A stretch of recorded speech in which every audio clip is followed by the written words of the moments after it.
Welcome to this episode of Bounded in a Nutshell. Remember to take a moment to click on the link below to donate to a very special organization. Figure Skating in Harlem is the first organization in the world to combine the power of education with the grace and discipline of figure skating. It is dedicated to developing confidence, leadership, and academic achievement in young girls from low-income backgrounds. The numerous stories of success from its alumni owe a great deal to the unique blend of mentoring and self-expression that is championed by FSH. Remember, no donation is too small or too large to keep the dream alive for these exceptional young girls. Thank you very much. Enjoy the show. Hello, everybody. Listen, the way you set it up is just give me set it up a little bit before you go into it, so everybody know what you're doing, what led up to that moment. But just in a nutshell, it's in a nutshell. Let us kind of know what led to this, what you're getting ready to say and do, so we can kind of be and say hello to Ruben before, and then go for it. Yeah. and for the most part, I'll probably let you go through it. But if I think you're just really off to a start that I'm not connected to, I might stop you. But that's rare. All right. Have fun. This is theater. This ain't, it's simply theater. It's fun. All right. So this is the very end of Death of a Salesman, when all of the family is back together at the house, and Willie has just been abandoned by Biff and Happy at the restaurant after Biff has tried to go and present himself to someone who really regarded him as a potential successful person when he was young, and the person didn't remember who he was. And he stole a pen from the man, and this is the moment when, after Willie is like, you'll go back tomorrow, and you'll give him back the pen, and you'll apologize. And Linda has told Biff to get out of the house, that it's done. And Biff is like, I'm not going back tomorrow. This is over. So this is that moment.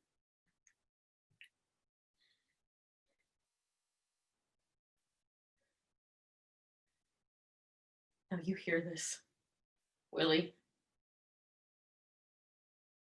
This is me.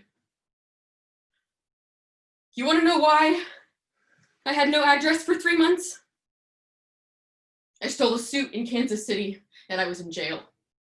I stole myself out of every good job since high school, and I never got anywhere because you blew me so full of hot air I could never stand to take orders from anyone. It's goddamn time you heard this. I was going to be Big Boss shot in 2 weeks, and I'm through with it. Willie, I ran down 11 flights with a pen in my hand today, and suddenly I stopped. Do you hear this? And in the middle of this office building, do you hear me? In the middle of this office building, I looked up and I saw the sky. I saw the things that I love in this world, the work and the food and the time to sit and smoke. And I thought to myself, what the hell am I doing here? What am I doing in an office? Why am I trying to become someone I don't want to be? Why am I acting like a contemptuous, begging fool when everything I want is waiting for me out there the moment I say I know who I am? Thank you.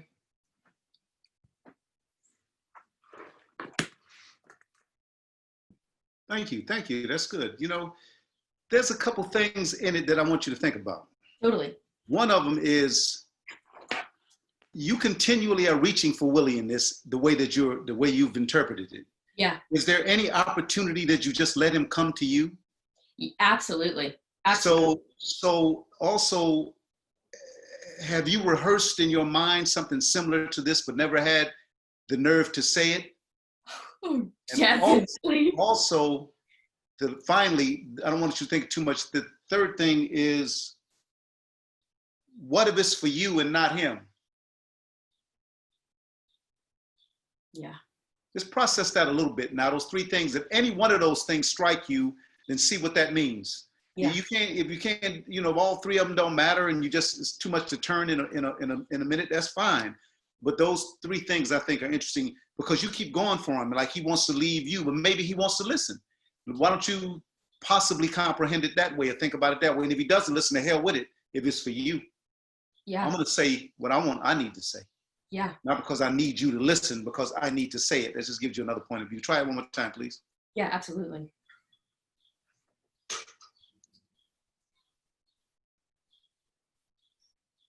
Now hear this, Willie.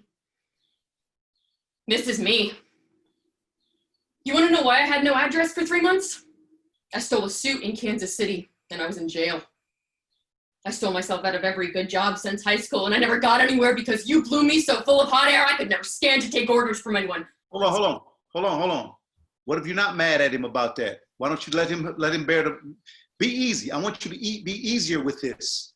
Because Totally. it's the hardest thing, I think, in my opinion, the hardest thing that you've ever said to him. Oh. The most truthful thing that you've ever really said to him. Absolutely. And I don't think he's ever noticed the pain, the handcuffs that he put on you. And so I think the more you say, I'm going to tell you something because I have to say it, let it fall on him. Don't force it on him. Totally. He'll listen. If it's that important to you, he'll listen. If he doesn't listen, you'll be standing there doing a soliloquy. So one more time. Okay. I love the way it started. Okay.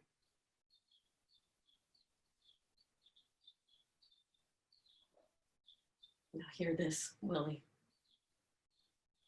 This is me.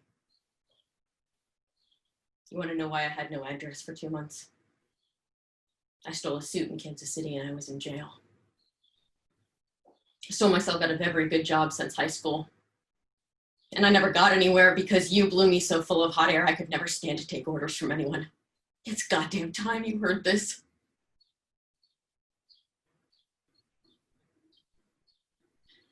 I was about to be Big Boss Shot in 2 weeks. And I'm through with it. Willie. I ran down 11 flights with a pen in my hand today. And suddenly I stopped. Do you hear this? And in the middle of this office building, do you hear me? In the middle of this office building, I looked up and I saw the sky. I saw the things that I love in this world. The work and the food and the time to sit and smoke. And I thought to myself, what the hell am I doing here? Why am I trying to pretend to be someone I don't want to be? Why am I acting like a contemptuous begging fool when everything I want is out there, waiting for me the moment I say I know who I am? That's nice. That's nice. That I mean, I know it's a different feel, it's a different thing, but I had to listen and I started feeling for you.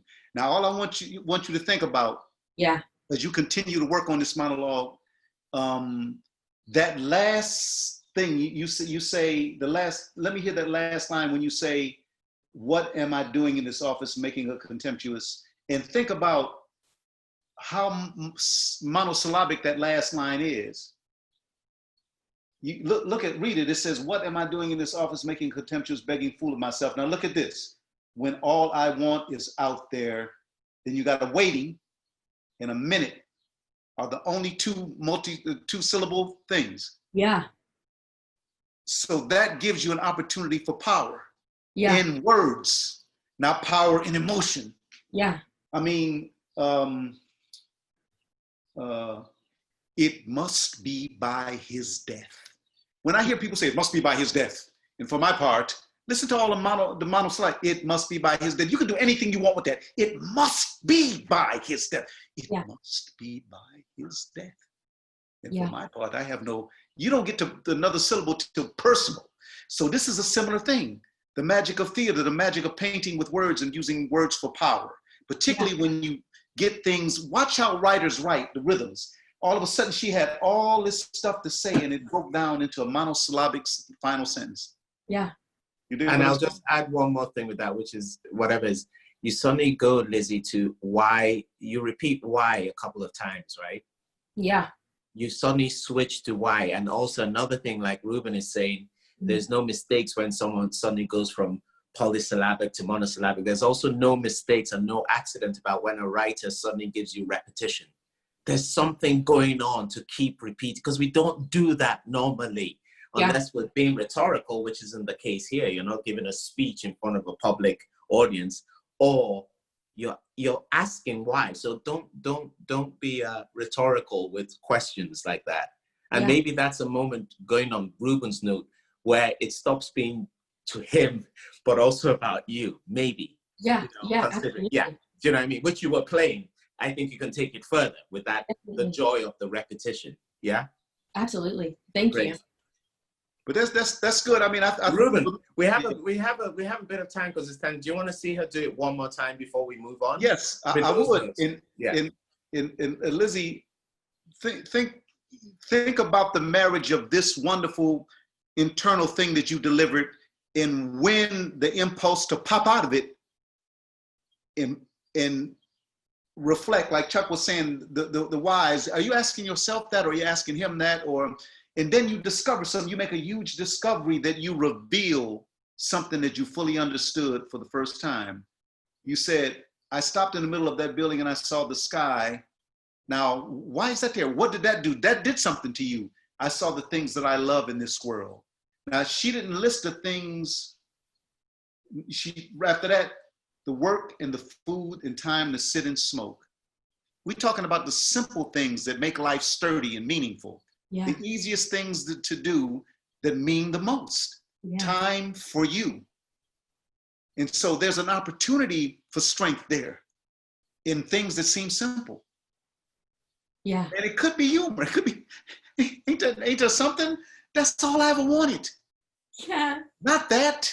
This, to sit down and have a beer and just talk to a stranger in a bar. Yeah. You know? So one more time. Absolutely. Lizzie, don't think too much. Okay. Say to yourself, I gotta say this. I gotta say this. It's why. Why do I have to say this? And after you say, why do I have to say this? Then ask yourself, I gotta say it now. I gotta say this now. Why? You gotta hear this. This is breaking my chains. Yeah. Breaking my chains. Yeah. Now hear this, Willie. This is me. You want to know why I had no address for 3 months? I stole a suit in Kansas City and I was in jail. I stole myself out of every good job since high school, and I never got anywhere because you blew me so full of hot air I could never stand to take orders from anyone. It's goddamn time you heard this. I was about to be Big Boss shot in 2 weeks, and I'm through with it. Willie?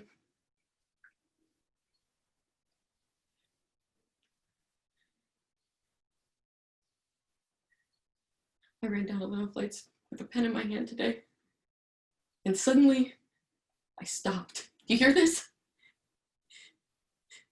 In the middle of the office building, do you hear me? In the middle of this office building, I looked up and I saw the sky. I saw the things that I love in this world. The work and the food and the time to sit and smoke. And I thought to myself, what the hell am I doing in this office building? Why am I trying to become something I don't want to be? Why am I acting like a contemptuous, begging fool when everything I want is waiting for me the moment I say I know who I am? Now that you start leaning back into the original, what you did the first time that time. Yeah. Whereas the one that was more internal. And think about that. That's good. Really great work. Think about that last sentence. The minute I say, and you took a little breath right there, and it worked.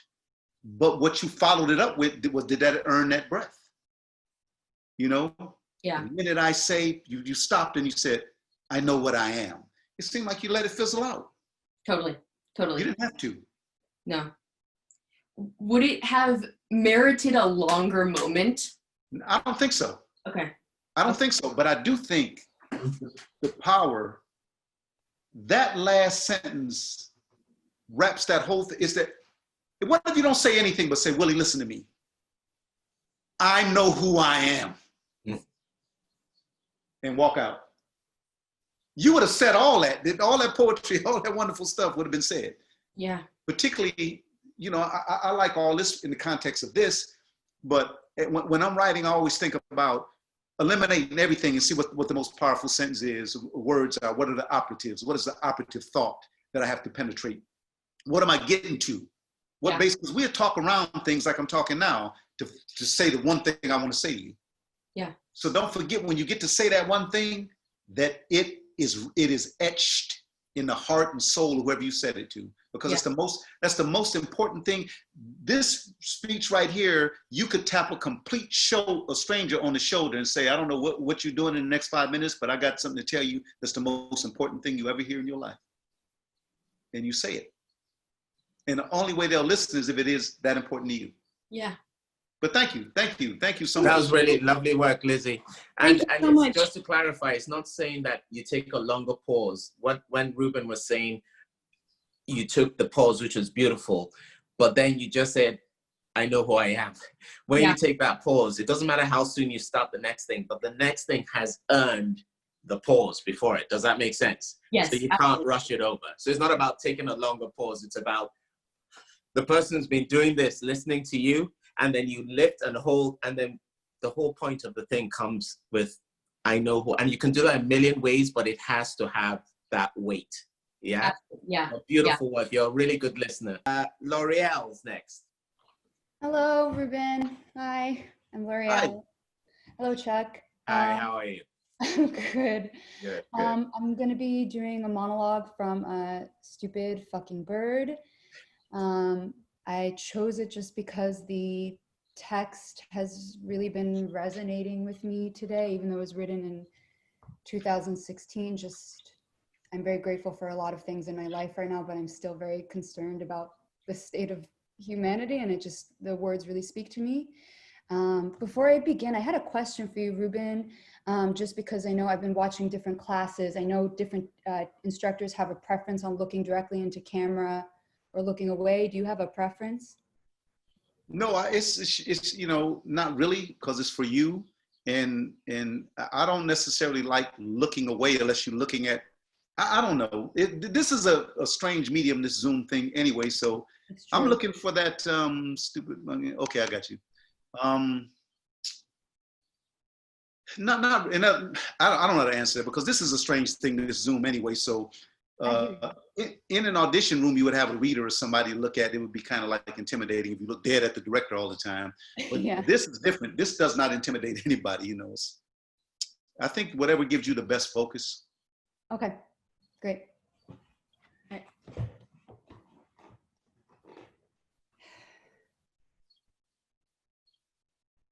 God. What a fucker, you know? Things are so massively fucked down here, and he just seems to be kicking back, laughing his ass off. I swear, I can hear him sometimes just chortling away, munching on some celestial buttered popcorn or whatever, and watching us bounce around our pain-laced little lives as the world slips ever closer to the cosmic crapper. Come on, it's just you and me here. Come on, look me in the eye and tell me you don't feel the exact same way. God is dead, or otherwise engaged, and our leaders, so-called, even the really well-meaning ones, even those we think we love, are really errant fucking knaves or dangerously self-serving pricks, all of them drunk with power and riches and in yielding sway with an arrogant hypocrisy. So we all go prancing along, pretending to be oblivious and blithely clocking in and paying our bills and having kids. And meanwhile, the sluggish economy, blah, blah, blah, and the terrorist threat, blah, blah, blah, and the refugee crisis, blah, blah, blah, and the guns, and climate change, and the war on drugs, and the war on poverty, and the war on women, and the war on blah, and the war on blah, and the war on blah, blah, blah, blah, fucking blah. I'm fine. I'm fine. And the fucking irony is, no matter how inconceivably broken the world gets, all most of us really care about deep down is if we get to snuggle up to someone late at night who will maybe, just maybe, help us forget everything we actually know. You know what I mean? I know you know. I can see it. You're as lost as me. Lost in life and dismally disappointed that this is it.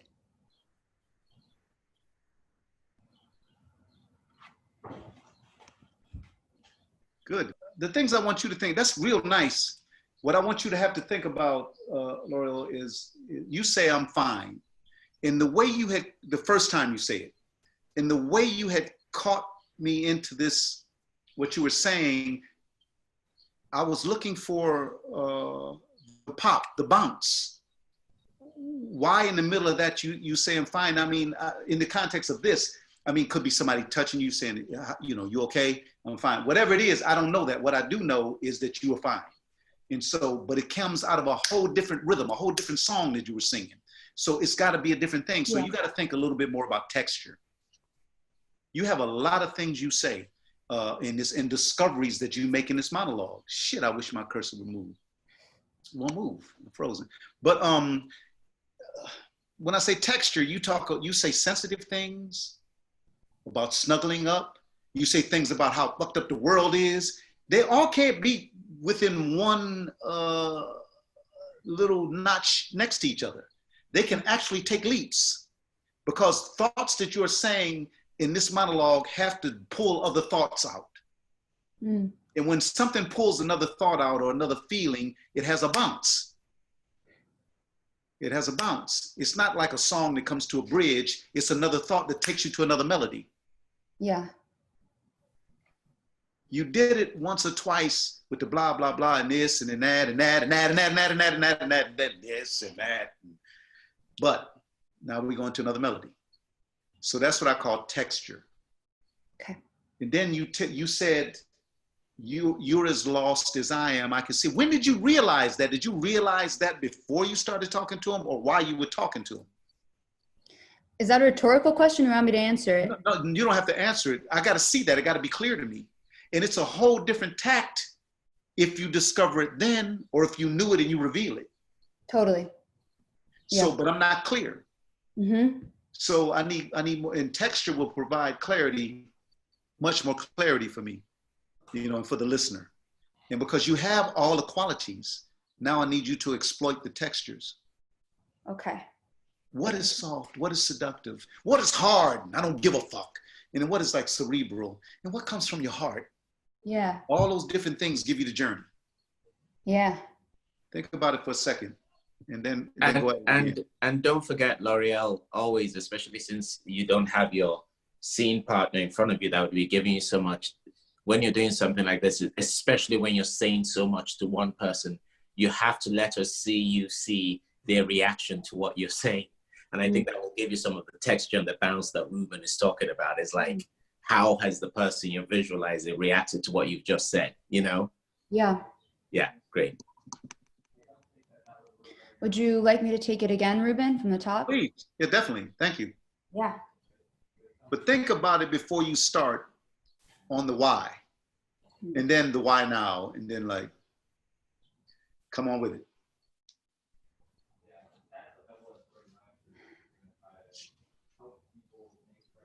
God. What a fucker, you know? Things are so massively fucked down here, and he just seems to be kicking back, laughing his ass off. I swear I can hear him sometimes just chortling away, munching on some celestial buttered popcorn or whatever, and watching us bounce around our pain-laced little lives as the world slips ever closer to the cosmic crapper. Come on, it's just you and me here. Come on, look me in the eye and tell me you don't feel the exact same way. God is dead or otherwise engaged. And our leaders, so-called, even the really well-meaning ones, even those we think we love, are really errant fucking knaves or dangerously self-serving pricks. All of them.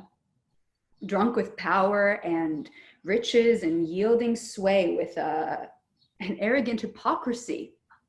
So we all go prancing along, pretending to be oblivious and blithely clocking in and paying our bills. And meanwhile, the sluggish economy, blah, blah, blah, and the terrorist threat, blah, blah, blah, and the refugee crisis, blah, blah, blah, and the guns, and climate change, and the war on drugs, and the war on poverty, and the war on women, and the war on blah, and the war on blah, and the war on blah, blah, blah, fucking blah.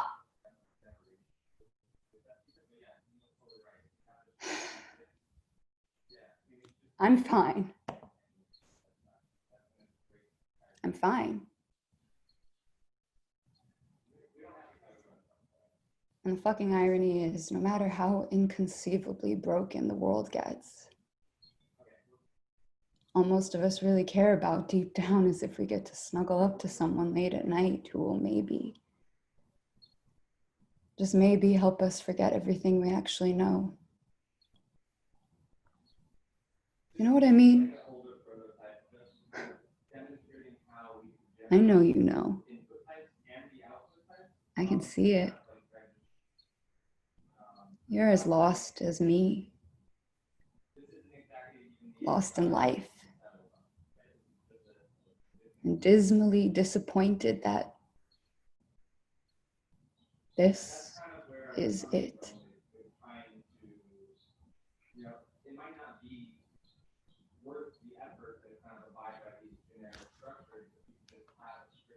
That's really good. I like the textures. I like the choices. It's just really wonderful, I think. And what you have to do now is when you look at the script, find your couplets and your triplets. Yeah. In not just the repetitions, but in what couples together that gives power to a thought. Yeah. You know, because I mean, the textures I think were wonderful. What you think, Chuck? I agree. It was a lot more textured. What I would want to see, and I think it does tie into the couplets, is there's that section, Lauriel, where it's just like and when you get to the end of it, the first thing you say is "I'm fine," right? Mm-hmm. I just wondered if there was a version where the and is it's not just the intellect side of you, which you tapped into it, the angry intellect, where it's genuinely you losing your shit.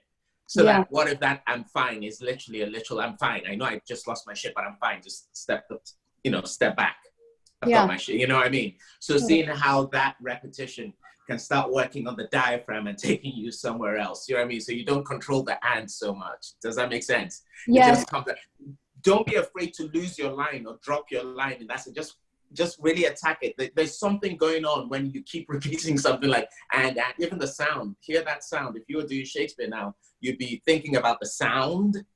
And I don't think it's any different from a good writer. All good writers, whether they know it or not, use the sound. We've got like 2 more minutes with you. I would love, Ruben, if you're cool, for her to just try that and build up to that and see how you can earn the "I'm fine." Well, I just think it's the loss of control. It's taking everything up a notch. You took everything down a notch that I thought should be a little more sleepy. I thought you could connect a little more. It's the up that what Chuck is talking about. You could take everything up a little notch when you get to that point to have to say you're fine. Yeah. And you don't really have to be fine. Yeah, exactly. Yeah. But you have to say it, Yeah. Just give me this space. Try it one more time, please. Thank you. And don't be afraid to get lost in that section, but really lose your shit, yeah? Do you want me to take it from the top, or do you want me to start a little further Take in? it from the top. Take it from the top and fly through it. So just to clarify, you want to just let the shit be lost a little more in that area, and then I guess we can bring it back down. So it'll be a little more of a. But you can't forget why the shit gets lost. When you said the things that you say, a lot of people, that's where we do lose it. When we really think about it, you and me as human beings, the terrorists and the guns and the drugs and all this shit and the politicians, It's just too fucking much. It is. You know, so don't think of it technically, Lauriel. Yeah. Think No, of I hear why, you. Just let how it they- happen yeah. viscerally. Yeah, I got exactly. you. Okay, let's give it another go. Thank you. God. What a fucker, you know? Things are so massively fucked down here, and he just seems to be kicking back, laughing his ass off. I swear I can hear him sometimes just chortling away, munching on some celestial buttered popcorn or whatever, and watching us bounce around our pain-laced little lives as the world slips ever closer to the cosmic crapper. Come on, it's just you and me here.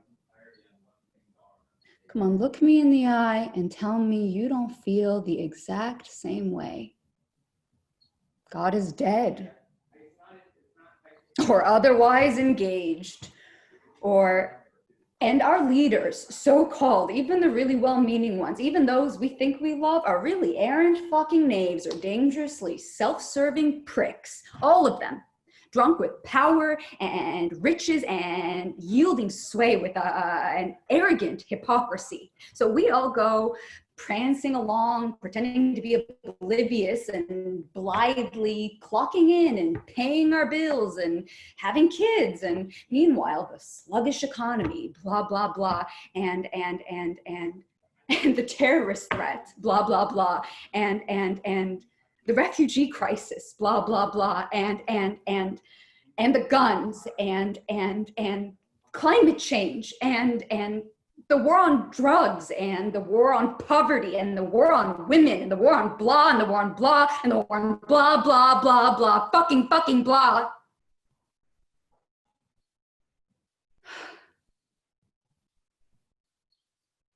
I'm fine. I'm fine.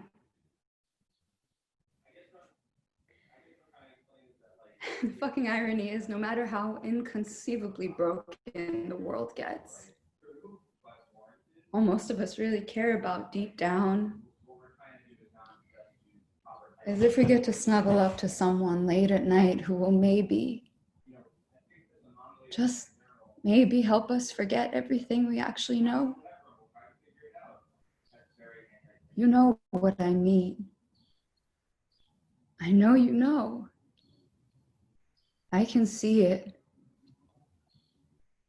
You're as lost as me, lost in life, and dismally disappointed that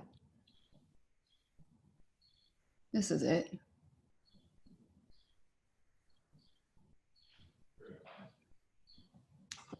That's nice. That's really nice adjustments, nice notes, a lot of different flavors. And the great thing about it is you tried so many different things. As you put this together, you have so much to choose from in the moment that directly responds to how you feel in that moment.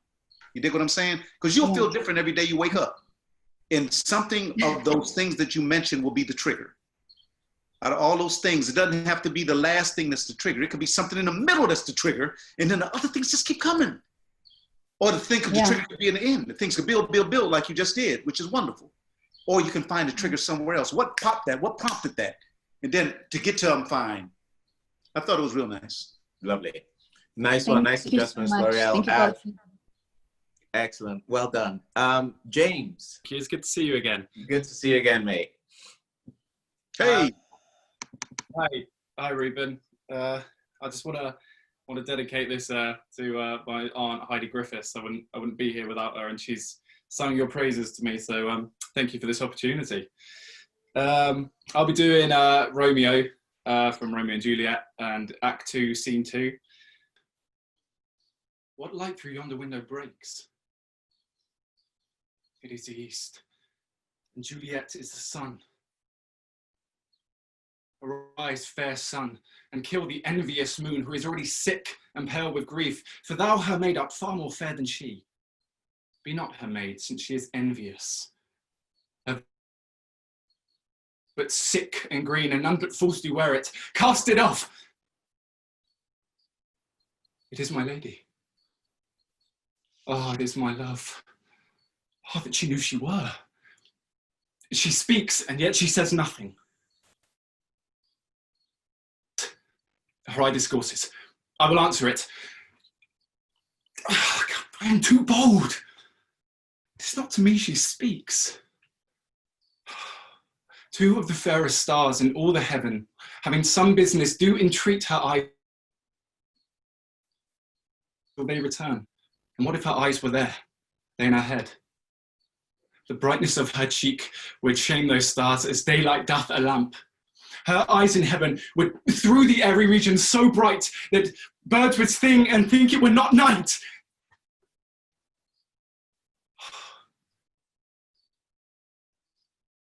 How she leans her hand upon her hand.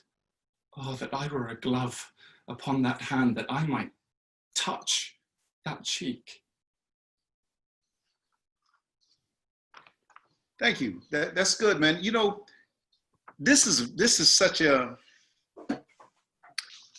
you know, with Shakespeare, first of all, it's how you, it's the painting. Yeah. It's the painting that I think, the canvas that you paint, particularly in your imagination, and how you take things and magnify them, how a simple thing that we don't really appreciate every day becomes this magnified, luscious thing. Like you said, the sun, and you said it was like the sun, like I've heard, man, the sun is hot today, opposed to you gave her a title, or if a person was to take a marble and say, this is a diamond, it's a diamond because you said it was a diamond. And so if you say she's the sun, what does that mean? Or when you say, just everything is magnified, the way her hand hits her cheek, look at that. Look at that, that's not this. So it can never be said that way. So it's gotta be, he's giddy with love. He's giddy with, anything she does is blown up bigger than, wow, she touched her knee. She touched her knee. Oh my God. And it's like, that's what makes him, that's the madness of love. And if I don't find just me, if I don't find the madness and the love, that I say, this dude is crazy. He's crazy in love. That's where that term comes, crazy in love. So where is the insanity in love in this? You have to find the opportunities to show how madly in love. Like, she can do no wrong. Oh, she dropped a penny. Oh, she dropped a penny. You know what I mean? It's like, that's where he is with this, my God. And so everything is beyond normal comprehension. You dig what I'm saying? And because he's a poet, the writer's a poet, and Romeo's a poet. Yeah. So I got to make sure that not only do I see the human being, that I see how you can paint, how you can take, wow, that was air that went by. Isn't that beautiful? You know what I mean? And so just in comparison. All right, Chuck. And also, I agree with that. And also, James, really, really, really use whoever it is you're talking to. Because on set, right, at this point, you're using the audience are falling in love with you, and you're falling in love with her through the audience. So really don't just glance when you look, use them. I mean, that section, what if her head were there, that they in her head? Yeah. You don't know. This is all coming to you in the moment, as Ruben is saying, the poet in you is growing, and you pitch yourself this question, and then you answer it. You know what I mean? So don't let it become the poetry is in the moment. Does that make sense? So that when you look at your listener and say, oh, you're asking me this question, what if her head were there, they in her eye, the brightness of it, you know what? The brightness of a cheek would shame those stars. I mean, let it come to you in the moment. Does that make sense, mate? Yeah? Great. It's for a simple way of putting it, it's extremities. It's extremities. You know, the things that are the most simple things in life to us, on her are extremities. They're beautiful. They're beyond. You comprehend this. Nobody else can comprehend this the way you comprehend it. Let's give it a go.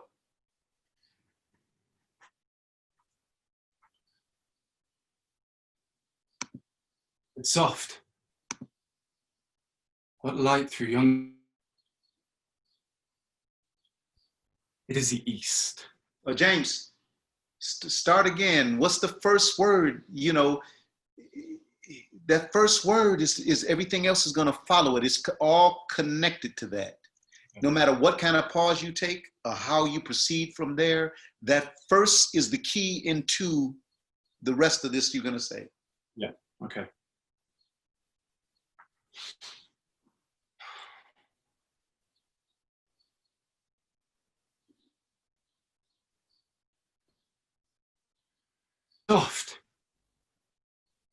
What light through yonder window breaks? It is the east. And Juliet is the sun. Arise, fair sun, the envious moon, who is already sick and pale with grief, for thou, her maid, art far more fair than she. Be not her maid, since she is envious. Her vessel livery is but sick, and none but fools do wear it. Cast it off. It is my lady. It is my love. Oh, that she knew she were. She speaks. What of that? Her eye discourses. I will answer it. I am too bold. It is not to me she speaks. Two of the fairest stars in all the heaven, having some business, do entreat her eyes to twinkle in their spheres till they return. And what if her eyes were there? They in her head. The brightness of her cheek would shame those stars as daylight doth a lamp. Through the airy reach and stream, so bright that birds would sing and think it were not night. See how she leans her cheek upon her hand. Oh, that I were a glove upon that hand, that I might touch that cheek. Did you want to say something? You seem to pop on very fast, Chuck. You want to say something? I wanted to say one thing is that when we go through round, there were still moments, James, where your connection was breaking up. I don't know, was that happening for you, Ruben? Yeah. Yeah. So James, is it possible to just, I know you would do it standing normally, just so we can work with this and hear everything you say, maybe to reduce the movement. Can you do it sat down to us and talk to us? So let's see if that bandwidth thing helps your connection. Yeah. Yeah. And then the other note I was just going to say is it was wonderful. You can, right from the beginning of this speech, which you're doing, you're dropping into every go. The immediate, the real life thing is you've been waiting, but stop. And then the light comes on. And then it starts becoming fantasy world. Right. I'm not going to call her Juliet. It is the east, and Juliet is the sun. Everything after that becomes you making metaphors for her. Do you know what I mean? The real thing is about stuff like, and then, you know what? No, it is the, I should. And then it's another thing, you know? Oh, don't care about the moon. She's not good enough. And then it's another thing. It goes, he creates this whole fantasy. And then it comes back to real life when she actually does something. Which is touch her, and then that's real. And don't forget, this guy's a teenager, hormones going crazy. When you say, oh, I wish I were that glove touching her skin, it means something. Do you know what I mean? So you have the beginning, and then you have the very end that are in things she has done. And then that whole section of what if, I'll tell you what if, you know what I mean? So what I'm saying is find more of the glee with that whole thing of setting up the question and then answering it. Because this is your fantasy world. It just basically it's taking further what you've been doing, yeah, Ruben? Well, you look at it from this simple point of view. You're bringing a lot of weight, and it should all be light. Everything is light as air. You have just lifted, seeing this fair creature who you are totally in love with, lifts you off the ground. So it's not you're weightless now. And she is weightless. And when you start delivering it from there, instead of heavy, if it was this and it was that, no, it's like Chuck was saying, Chuck said it, in fantasy, you're creating a world, it'll be hard as hell when you find out she's just human. But right, she's not human, and you're not human. You guys are like light. So approach it one more time, but of lightness. Okay. Opposed to a soft. And enjoy the fact that you're being this poet, how good you are at this stuff. Do you know what I mean? Because of her. But roots it in her, James. Like all your training teaches, it's all about her, right? Great. If a human being can go through life and have this feeling once, then you're a blessed person. If this happens to you one time in life, it'll happen to you right then, bam. So try it one more time. Light, not heavy. Everything makes you feel good. You say stuff that sounds good to you. Yeah. Okay.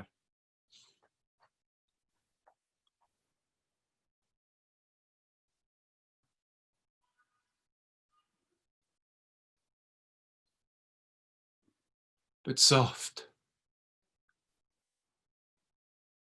What light through yonder window breaks? It is the east, and Juliet is the sun. Stop, James. See how heavy that is? Yeah, I feel that. You know what it is? You say, what is this? I tell you what it is. It is the sun. It's the goddamn sun. You know it's Juliet, but it's beyond that to you. You know? It's just so it can't be and period, and period, and period. It's connect, connect, connect.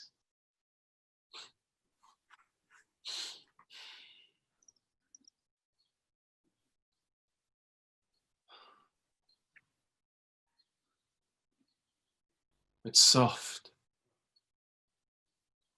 What light through yonder window breaks? It is the east, and Juliet is the sun.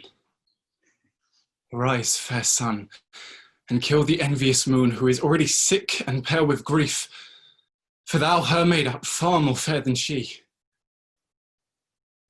Be not her, since she is envious. Her vessel livery is but sick and green, and none but fools do wear it. Cast it off! It is my lady. Oh, it is my love! Oh, that she knew she were. She speaks, and yet she says nothing. What of that? Her eye discourses. I will answer it. I am too bold. It is not to me she speaks. Two of the fairest stars in all the heaven, having some business, do entreat her eyes to twinkle in their spheres till they return. And what if her eyes were there?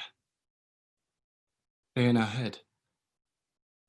The brightness of those stars, the brightness of her cheek, would shame those stars as daylight doth a lamp. Her eyes in heaven would through the airy region stream so bright that birds would sing and think it were not night. See how she leans her cheek upon her hand. For a glove upon that hand that I might touch that cheek.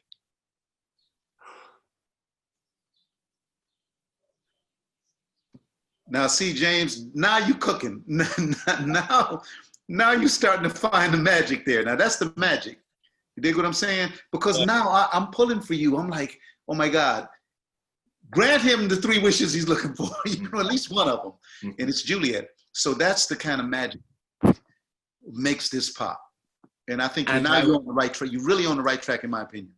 Right. And it's really, Ruben said it right, James, you've got a lot of gravitas. I remember when we were working for you to get into Central, you like the gravity pieces. I get it, you know what I mean? But this is a moment in a play that's gonna have lots of that, where it's a giddy teenager with hormones kicking around. So the more you keep exploring, I mean, I think it's the first time in your life you've ever used the word twinkle. You know what I mean? It's that literally you're using these words that your friends, Makusha, would beat you up for saying. Does that make sense? So keep exploring that playfulness with the whole thing. But that whole thing of really asking the question and setting up the fantasy is really the key to navigating this speech, okay? Yeah? Yeah, great. Really, really lovely work, mate. Thanks for your patience on it, you know. Great. So we have Garrett next. Yo. Garrett, how are you? I'm so good. Ruben, it is an honor. Thank you for everything you've done and everything you represent. So I'm going to be playing Chris from Sweat by Lynn Nottage. In this moment, Chris, he recently got out of jail after being in for 8 years. And earlier today, he ran into his best friend for the first time in 8 years. His best friend who also was in jail for the same amount of time and recently got out. And then this is later in the day. So for the moment of this monologue, I'm having a meeting with my parole officer, talking to my parole officer.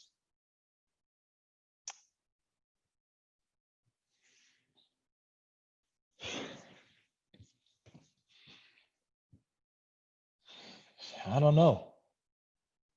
A couple minutes and your whole life changes. That's it. It's gone.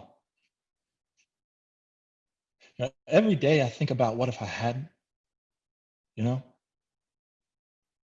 I run it and run it like a tape over and over again. What if? What if? What if? All night in my head, I can't turn it off. You know, Reverend Duckett said, lean on God for forgiveness. Lean on God to find your way through the terrible storm. I'm leaning into the wind. I'm fucking leaning.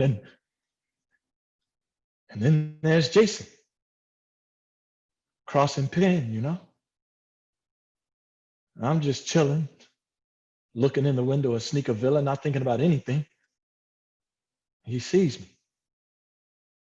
I see him.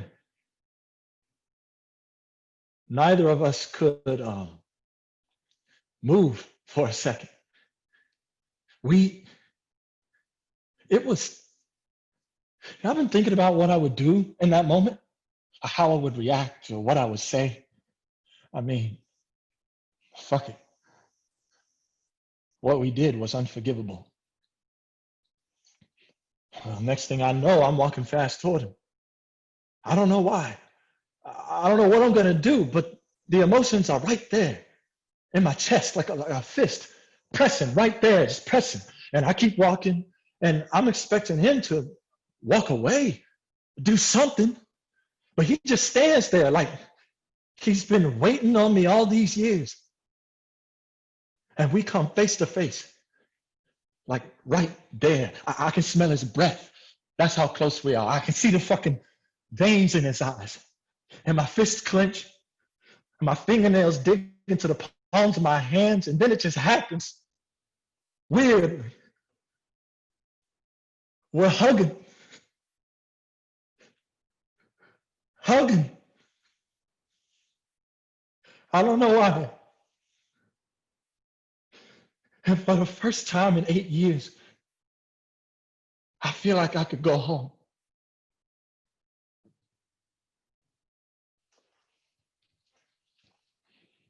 That's good, Garrett.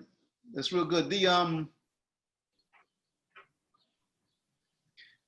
Look at the first sentence. What's the first thing you say? Just say it. Don't act it. Just tell me the first thing you say. I don't know. Okay. What's the next thing you say? A couple of minutes and your whole life changes. That's it. Go ahead. It's gone. Go ahead. Every day I think about what if I hadn't. Go ahead. You know? Keep I run going. it and run it. A tape over and over again. What if, what if, what if? All night in my head, I can't turn it off. Okay, now hold it right there. That's all the preface. You not answering whatever question or saying what you want to say. So you got to figure out when the story really starts. Then he says, all night in my head, Reverend Duckett said, lean on God for forgiveness, lean on God to find your way through the terrible storm. I'm leaning into the wind, I'm fucking leaning. Here comes the story. That's a different thing. And so I need a pulse, I need something to say, here come, that when does the cork comes out of the bottle? And I don't mean in energy or drama. I mean, when does the story reveal itself? Something happened way before this to the I don't know, you know, I mean, life is, you know, fucked up and sometimes, you know, understand, you know, so I saw her across the room and I knew that we were in love. You know what I'm saying? So it can't all be the same melody, the same song. It's the preface to the song before the song starts. And I think it rolls into the song. It rolls. You go from I don't know to what a preacher said. You know what I'm saying? And after the preacher said that, we went from a preacher to cursing. He said, lean on God. I'm leaning into the fucking wind. You know, so you went from not knowing to taking the word of the preacher to not giving a fuck. And here's the story. Got a beginning, a middle, and an end. And they're all distinct. So I got to feel the gear changes. This is a point in there where we say he sees me, I see him, neither of us could move for a second. We, it was, it's two ellipses. That don't always mean pause. That means something happens. It could be we, it was, almost we, it was, you know, that could be the pause. The pause don't have to be we, ellipsis, it was, ellipsis. It could be we, it was, or it could be we, it, well, you know, dig what I'm saying? Don't be so stringent, strident. The rule book is there. That's exactly what the writer heard when she wrote that. But when you put them ellipses there, like when I put ellipses, it means something's happened. All I'm putting that there is for something happening, actor. Something's happening. And you as the actor got to determine what and how. Yeah. Okay?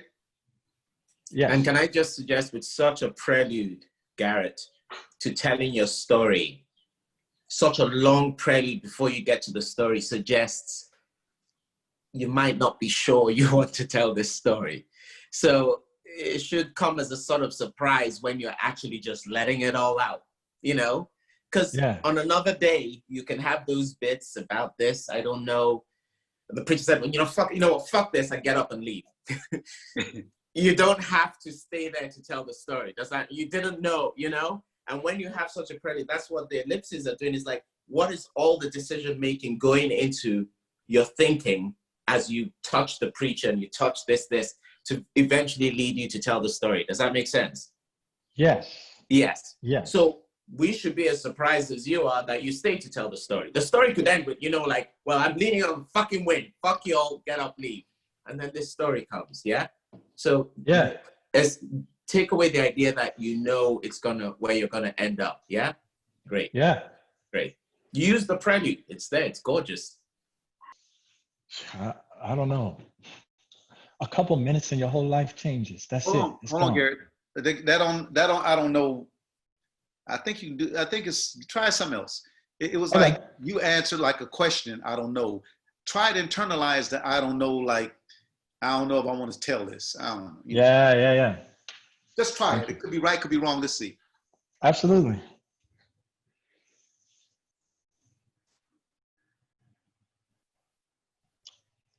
I don't know. Hold on. One more time. Too comfortable. Okay. Yeah. Too comfortable for me. Yeah. Here, let me.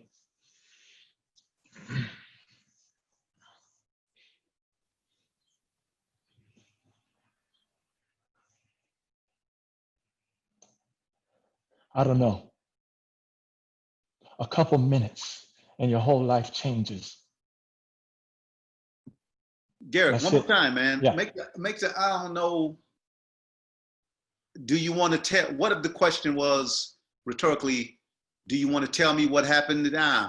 You know. What if it's more like fuck that? Yeah. Yeah. And then little tidbits come out. You know, shit happens. You know, things happen. You know, just another day. You know. Yeah. And that is such a Garrett. What do you say after I don't know? A couple minutes and your whole life changes. That's like one of the most profound things I've heard in a very long time, and that's real. So it's not just a philosophical. That's what happened to you. A couple of minutes, and your whole life changed. Again, those preludes, this story, this conversation could end at the end of I don't know. Get up and leave. You decide to stay, and you make a realization. A couple of minutes could end your life. The story's already there, Garrett. The story is bubbling out. So it's almost like the prelude is the stuff stopping it from coming out, okay? So give yourself time. Don't rush. Give yourself time, yeah? It's your decision to tell him the story or not, right? So give yourself the time. Okay. Yeah. And also right after it, are you apologizing? Are you about your life, or do you regret your life, or or you just made a mistake? It ain't one thing. You say it's gone. Every day I think about what if I hadn't, if I, you know what I'm saying? Yeah. You had a lot of time to sit in jail and think about this, but you still, as a black man in America, got to hold some grit. You did it. But what if I hadn't done it, So it's the dichotomy of saving face, being a man, being this bad, what they say is a man, and being vulnerable. Absolutely.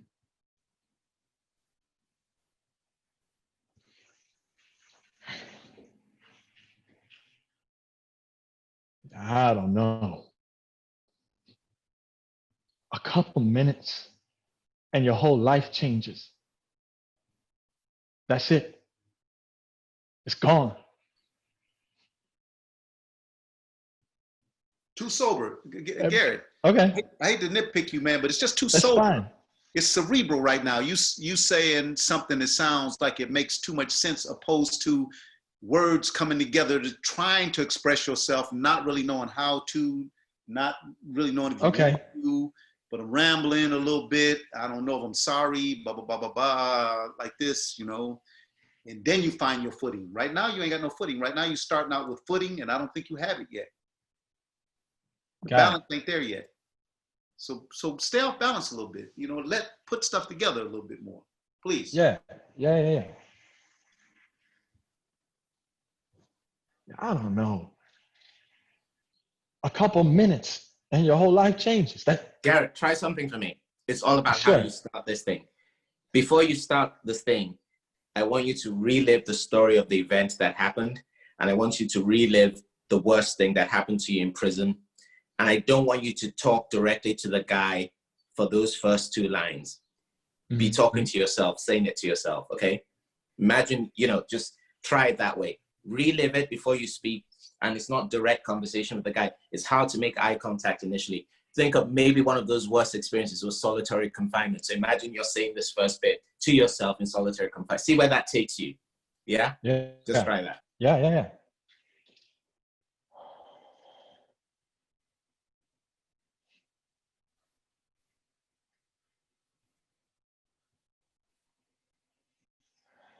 I don't know. A couple minutes and your whole life changes. That's it. It's gone.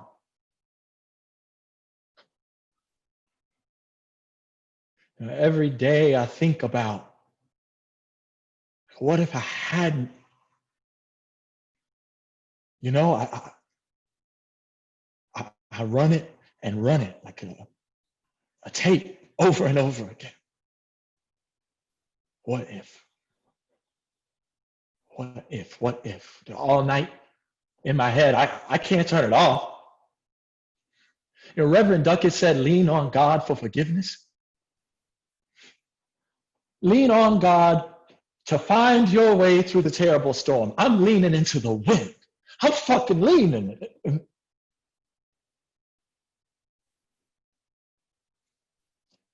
then there's Jason. Cross and pin, And I'm just chilling, looking in the window of Sneaker Villa, not thinking about anything. He sees me. I see him. Neither of us could move for a second. It was like, I've been thinking about what I would do in that moment, how I would react to what I would say. I mean, fuck it. What we did was unforgivable. Well, next thing I know, I'm walking fast toward him. I don't know what I'm going to do, but the emotions are right there in my chest, like a fist pressing right there, just pressing. And And I keep walking, and I'm expecting him to walk away, do something. But he just stands there like he's been waiting on me all these years. And we come face to face. Like right there. I can smell his breath. That's how close we are. I can see the fucking veins in his eyes. And my fist clench. My fingernails dig into the palms of my hands. And then it just happens weird. We're hugging. Hugging. I don't know why. And for the first time in 8 years, I feel like I could go home.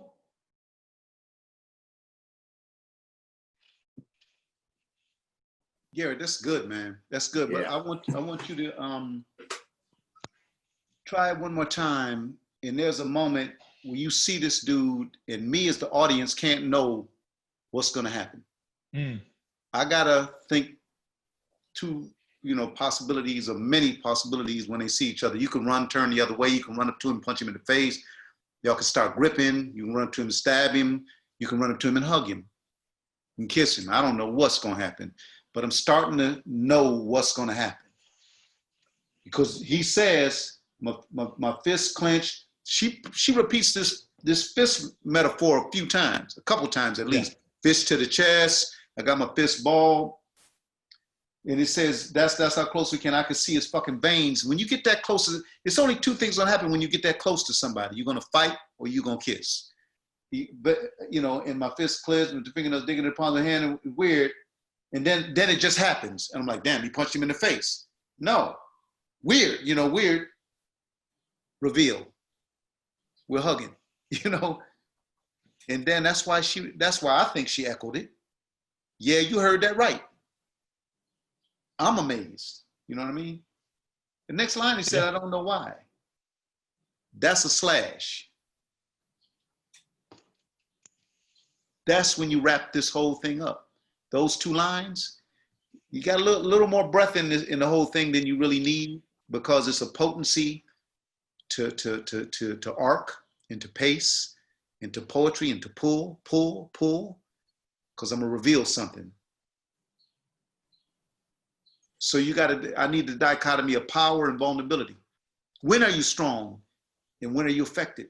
When are you vulnerable, frail? That's what this young man is right now. He's hardened by prison in a life prior to prison, but he's vulnerable because he's still his mama's son and a creature of the world. So that's what's going to be essential. Absolutely. You started in a very good place, though. Start there and go for it. Let the things happen to you, Garrett. Don't try and force. Let them happen as the words come out, okay? Absolutely. Thank you. You want me to try it one more time? Gotcha. Sorry.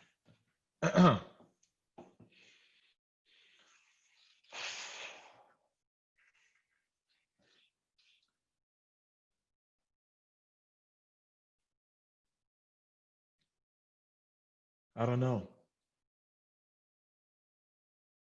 A couple minutes and your whole life changes. That's it. It's gone.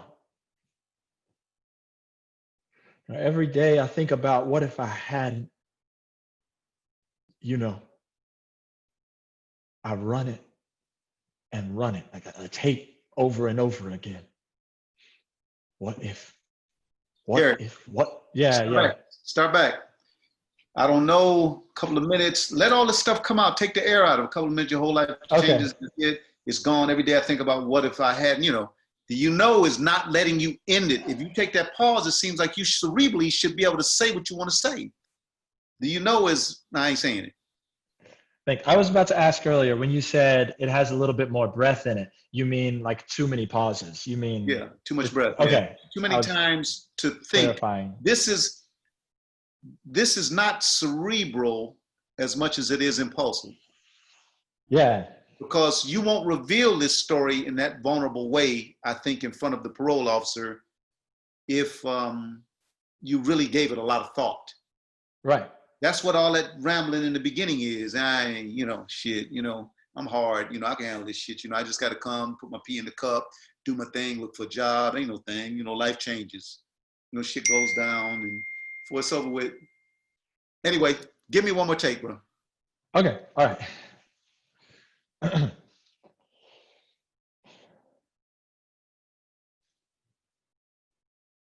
I don't know.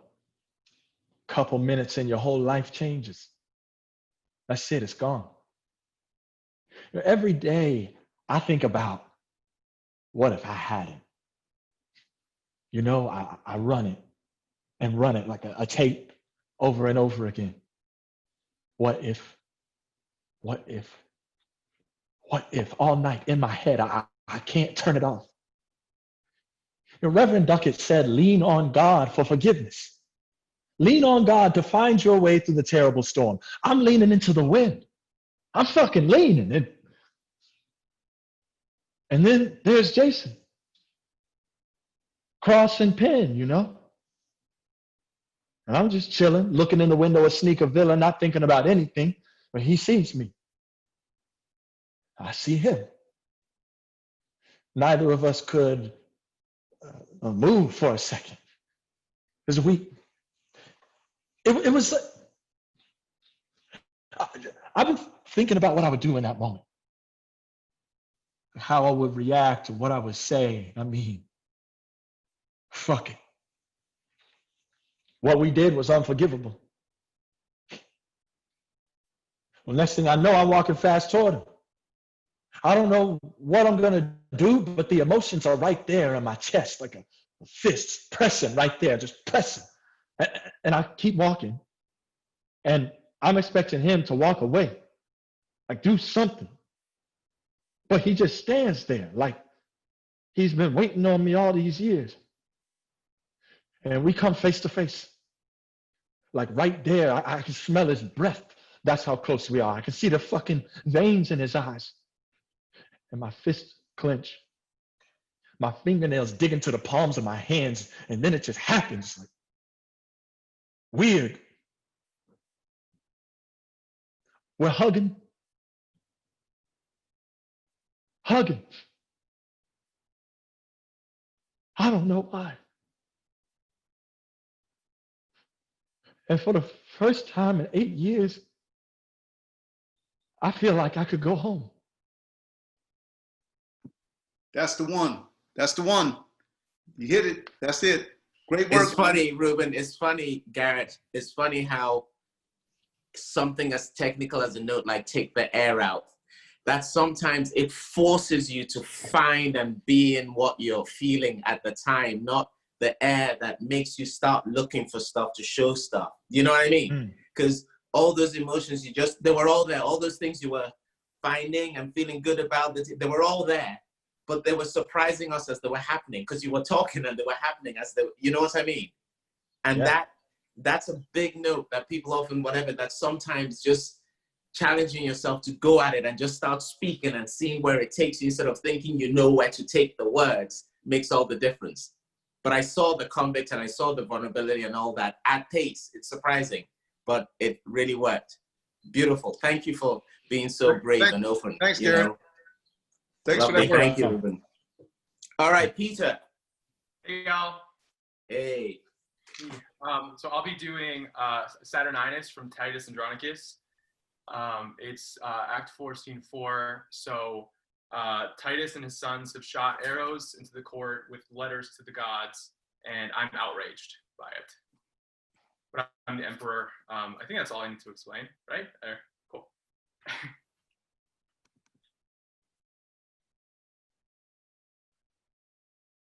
Why, lords, what wrongs are these? Was ever seen an emperor in Rome thus overboard, troubled, confronted thus, and for the extent of equal justice used in such contempt? My lords, you know, as know the mightful gods, however these disturbers of our peace buzz in the people's ears, they're not My lords, you know, as know the mightful gods, however these disturbers of our peace buzz in the people's ears, they are not half past, but even with the law against the wileful sons of old Andronicus. And what and if his sorrows have so overwhelmed his wits? Shall we be thus afflicted in his reeks, his fits, his frenzy, and his bitterness? And now he writes to heaven for his redress. See, here's to Jove, and this to Mercury, this to Apollo, this to the god of war. Sweet scrolls to fly about the streets of Rome. What's this but libeling against the Senate and blazoning our injustice everywhere? A goodly humor, is it not, my lords? For who would say, in Rome no justice were? But if I live, his feigned ecstasies shall be no shelter to these outrages, but he and his shall know that justice lives in Saturninus' health, whom, if she sleep, he'll so awake as she in fury will cut off the proud conspirator that lives.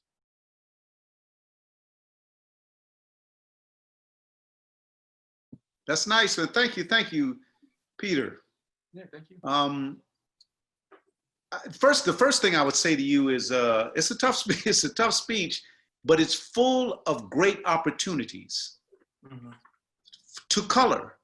And Shakespeare, like no other writer, gives you more opportunity to show color. Words that are like, I can just jump in here and see things like mightful. There was another word, libeling. You say proudst, conspirator, outrages. These are words, and even a simple word that's a turning word, a pivot word, whom. I don't think you're taking advantage of the things. I'm not saying take time to do it.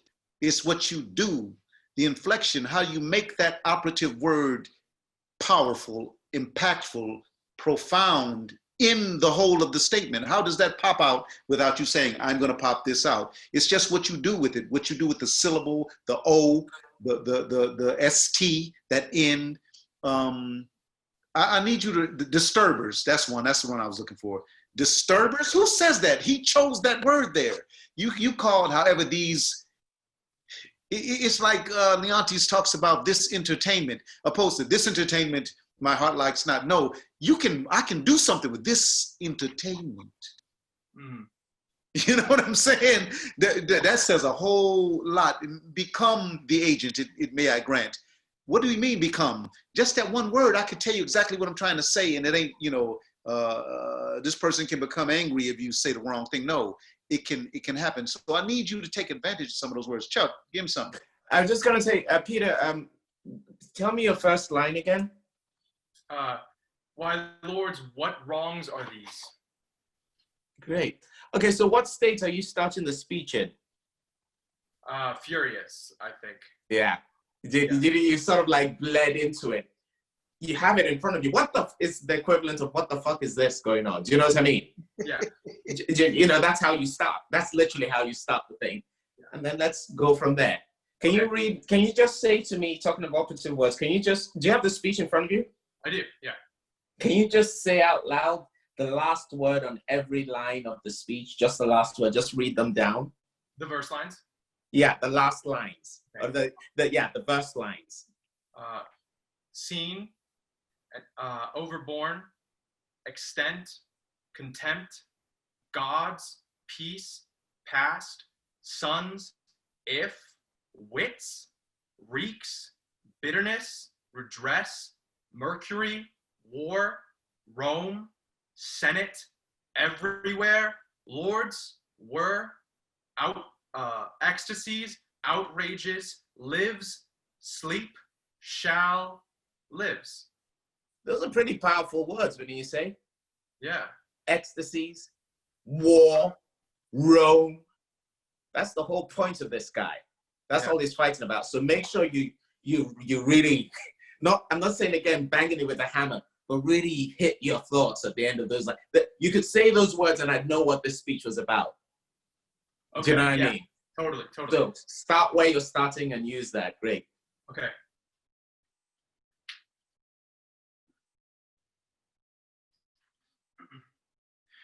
My lords, what wrongs are these? Has ever seen an emperor in Rome thus overborne, troubled, confronted thus, and for I'm the going to start you again. That was great, great stuff. But the end of that first line is seen. Guys, have you ever seen this shit? Yeah. You know, did you see how you swallowed seen? The whole point is, what wrongs are these? Have you seen this? Do you know what I mean? Yeah. Really? Think of your argument. Yeah? Great. Totally. Why, lords, what wrongs are these? Was ever seen an emperor in Rome thus overborne, troubled, confronted thus, and for the extent of equal justice used in such contempt? My lords, you know, as know the mightful gods, however, these disturbers of our peace buzz in the people's ears, they're not half past, but even with the law, against the wileful sons of old Andronicus. And what and if his sorrows have so overwhelmed his wits? Shall we be thus afflicted by his reeks, his fits, his frenzy, and his bitterness? And now he writes to heaven for his redress. See, here's to Jove, this to Mercury, this to Apollo, this to the god of war. Sweet scrolls to fly about the streets of Rome. What's this but libeling against the Senate and blazoning our injustice everywhere? A goodly humor, is it not, my lords, as who would say in Rome no justice were? But if I live, he and his shall know that justice lives in Saturninus' health, whom, if she sleep, he'll so awake as she in fury will cut off the proud conspirator that lives.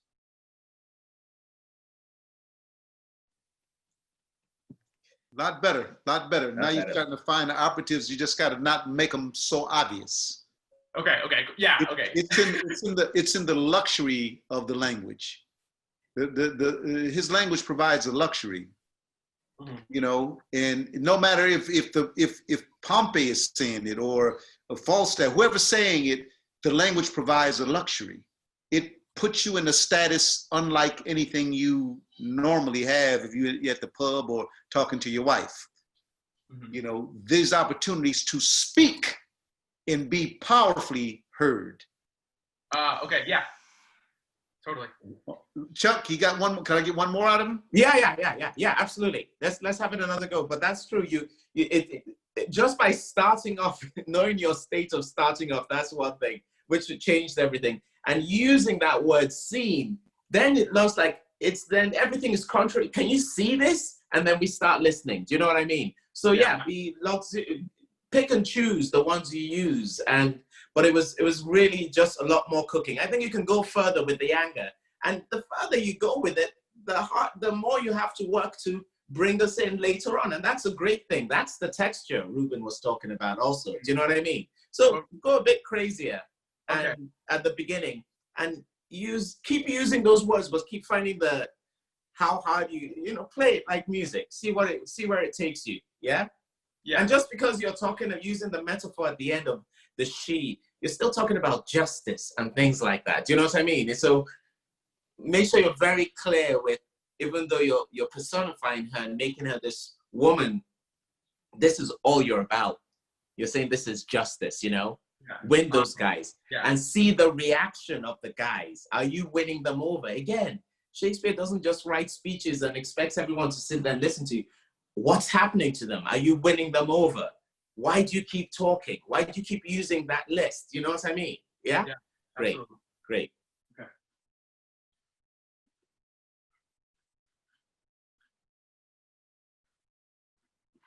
Why, lords, what wrongs are these? Was ever seen an emperor in Rome thus overborne, troubled, and confronted thus? Pete, I want you to freak out your neighbors with that first line. Scare the shit out of your neighbors. You've lost this guy, Saturn. It's Saturninus, right? Yeah. Saturn. Yeah. That's the god of war, right? Yeah. Is that right? That's Saturn's the god of war, isn't he? Or Saturn is something else. Is it something fiery? Do you know what I mean? So Yeah. come with it scare the shit out of your neighbors and let the struggle and the drama of the speech be about you coming back. Do you know what I mean? But you've been given a gift. You're starting a speech with a question. It's wonderful. Yeah? Yeah. Enjoy it. Thank you. Why, lords, what wrongs are these? Was ever seen an emperor in Rome thus overborne, troubled, and confronted thus for the extent of equal justice used in such contempt? My lords, you know, as know, the mightful gods, however these disturbers of our peace buzz in the people's ears, they're not half past, but even with the law, against the wileful sons of old Andronicus. And what and if his sorrows have so overwhelmed his wits? Shall we be thus afflicted by his reeks, his fits, his frenzy, and his bitterness? And now he writes to heaven for his redress. He hears to Jove, this to Mercury, this to Apollo, this to the god of war. Sweet scrolls to fly about the streets of Rome. What's this but libeling against the Senate and blazoning out at, It's always wonderful when you throw yourself because you're putting yourself in the moment. That's always a good sign. Yeah? Do you want to just go for it one more time? And don't worry if you lose the lines. Come back to the argument. Just drive it through. So go for it again. One more time. Peter, notice what Shakespeare did here. He says, this to Apollo, this to the god of war. And then he says, sweet. The next thing after war is sweet.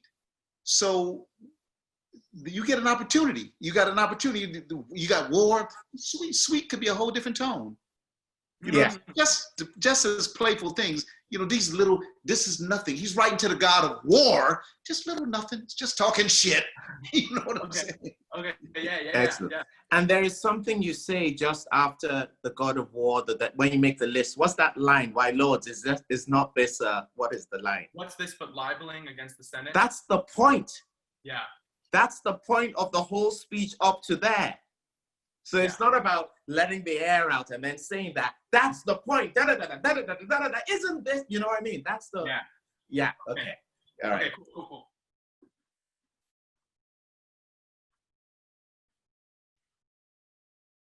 Why, lords, what wrongs are these? Was ever seen an emperor in Rome thus overborne, troubled, confronted thus, and for the extent of equal justice used in such contempt?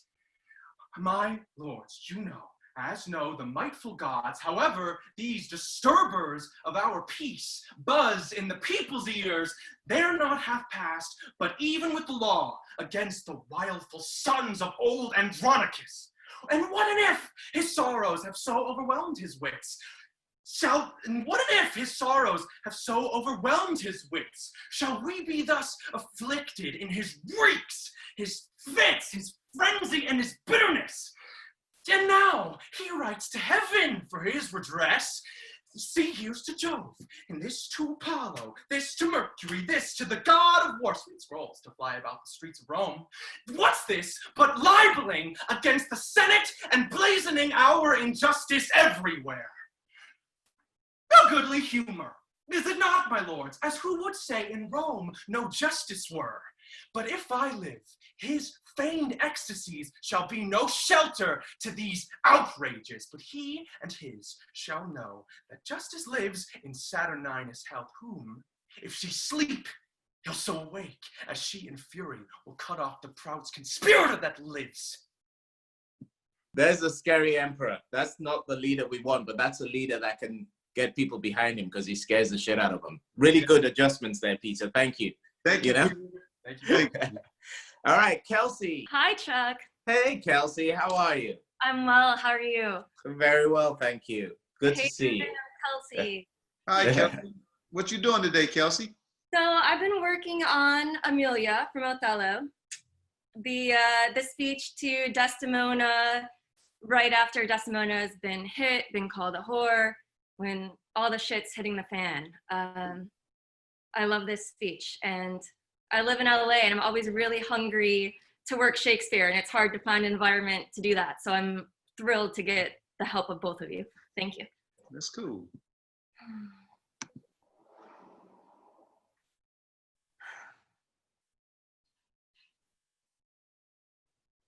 But I do think it is their husband's fault if wives do fall. Say that they slack their duties and pour our treasures into foreign laps, or else break out in peevish jealousies, throwing restraint upon us. Or say they strike us, or scant our former having in despite. Why we have galls, and though we have some grace, yet have we some revenge.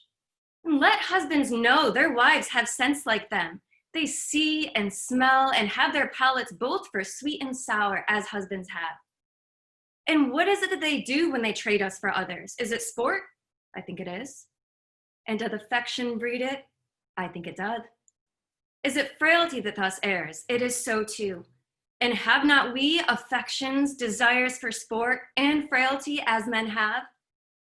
Then let them use us well. Else let them know the ills we do, their ills instruct us so. That's a nice, good. That's the first take. And now you gotta warm up to it now. And you gathering a bunch of thoughts and disseminating them to your, to yourself and your audience, not the audience in the arena, but yes, them and the audience of ladies with you. So Chuck, help me on this one, Chuck. Well, I kept hearing that note you gave when we did Othello together for Amelia, is that, Kelsey, I mean, just give us a really brief rundown of what's just happened before the scene. You know the play, right? Yeah. So, so Desdemona, the angel, the most innocent woman, has been struck and accused of infidelity and something that she would never do. And now her and I have this moment alone, getting ready for bed, and we're having a debate, I feel, about, is it just for a woman to cheat? And she doesn't think that it is. And my point is, it's an eye for an eye. They lead the way. It's, they Great. make it okay. That's the argument, and that's the conversation you're having. But what is it you're trying to do for her? I'm trying to empower her and make the case that she has a choice.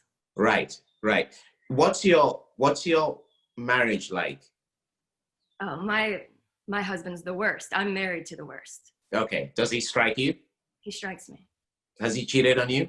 Of course. Okay. And so, although look, this thing could be about Desdemona's really upset and you want to make her feel better. Look at what you're saying in this speech. It's at some point it stops being about making her feel better. At some point there seems to be a lot of unloading going on here. Do you know what I mean? It's not that, because you're just like, what's the other version of this? It's all right. He's an asshole. Men do this. You're going to be fine. Hey, should I play you some music? No, you start talking about, what is this thing that is marriage? Why do men think they can treat us like this?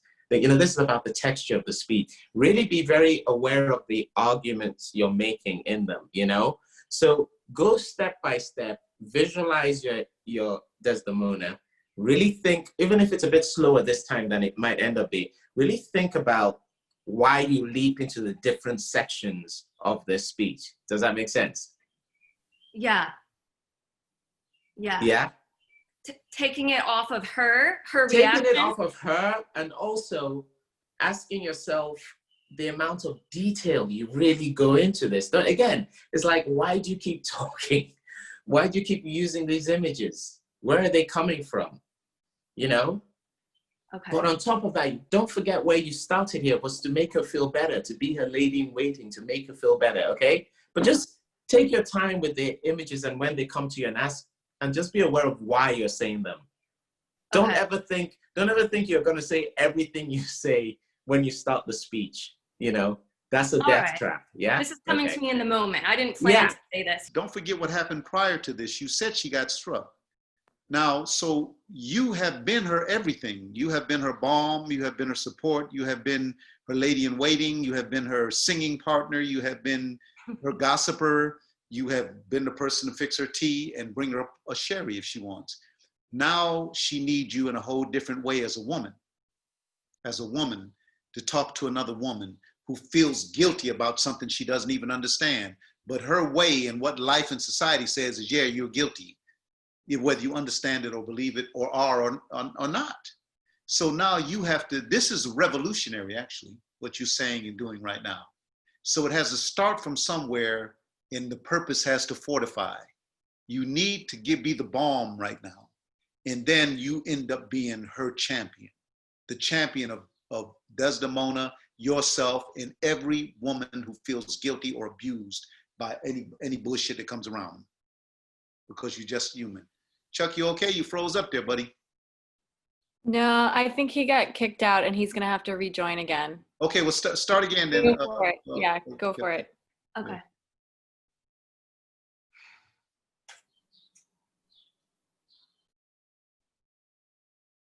But I do think it is their husband's fault if wives do fall. Say that they slack their duties and pour our treasures into foreign laps, or else break out in peevish jealousies, throwing restraints upon us. Or say they strike us, or scant our former having in despite. Why we have galls, and though we have some grace, yet have we some revenge. And let husbands know their wives have sense like them. They see and smell and have their palates both for sweet and sour as husbands have. And what is it that they do when they trade us for others? Is it sport? I think it is. And doth affection breed it? I think it doth. Is it frailty that thus errs? It is so too. And have not we affections, desires for sport, and frailty as men have? Then let them use us well. Else let them know the ills we do, their ills instruct us so. Good, Kelsey. Listen, while it's on my mind real quick. You say if wives do fall, say they slack their duties and pour. You always emphasize our. Why our and not treasures? What's more important? They can be together, but our can't outdo treasures. Okay. Okay, then we go down to strike us. That's a very bold thing, and that statement sticks out a little bit. We don't go for that, okay? As human beings, or scant our former having. What does she mean? And then go down further. Their wives have sense like them. Let husbands know their wives have sense like them. What do you mean? Clearly, they see and smell and have their palates both for sweet and sour. True, all fact. And then as husbands have, then after it's a whole turn. What is it that they do? So then you start asking, you're telling her, you're confirming things and making statements about you as a human being, not just a woman, as a person. And then you ask some questions. Where's the bounce? I got to get a bounce into something new. You know what I mean? And have their palates for sweet and sour as husbands have. Boom, question. And then you wrap it. There's 4 questions in a row. And they bounce. The only real answer you get is after desires for sport and frailty as men have, that last question. That's the silent yes she gives you. Yeah, you know it, girl. Boom. Then this is it. Okay. Yeah. And that's, I think, what Kelsey, what I'm talking about, where it stops being just about making her feel better and becoming a question for you as a woman in a bad marriage also, and stay away from rhetorical questions. Every question is a question. Yeah, it's a question. Okay. It's not rhetorical.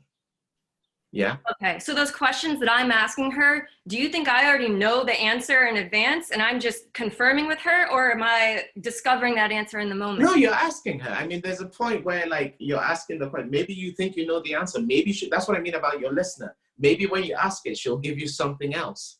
Do you know what I mean? But she doesn't. So you answer it. And I think this speech, I might be wrong, and there's probably challenges to it. But I always find when a speech goes on for so long, when the point of it is so clear, comfort her, and it keeps going. something has clearly happened. Something else is happening. The bounce, as Ruben calls it. And I think that something is going from her woes to your woes and connecting to the general woes of women as a whole in society. Do you know what I mean?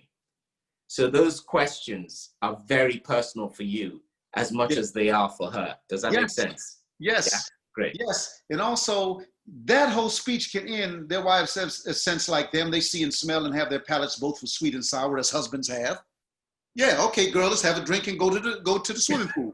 No, but she says, what the fuck is it when they do that? Yeah, what is it about this or that or the other?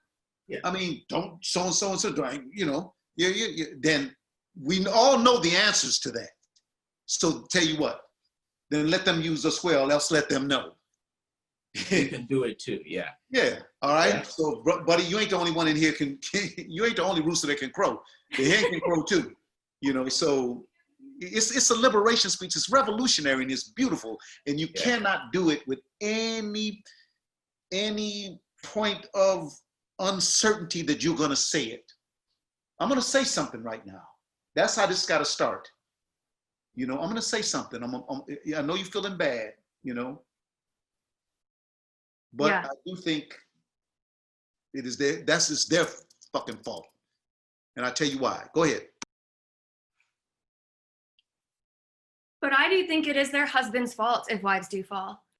Say that they slack their duties and pour our treasures into foreign laps, or else break out in peevish jealousies, throwing restraint upon us, or say they strike us, or scant our former having and despite.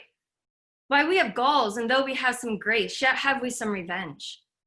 And let husbands know their wives have sense like them. They see and smell and have their palates both for sweet and sour as men have.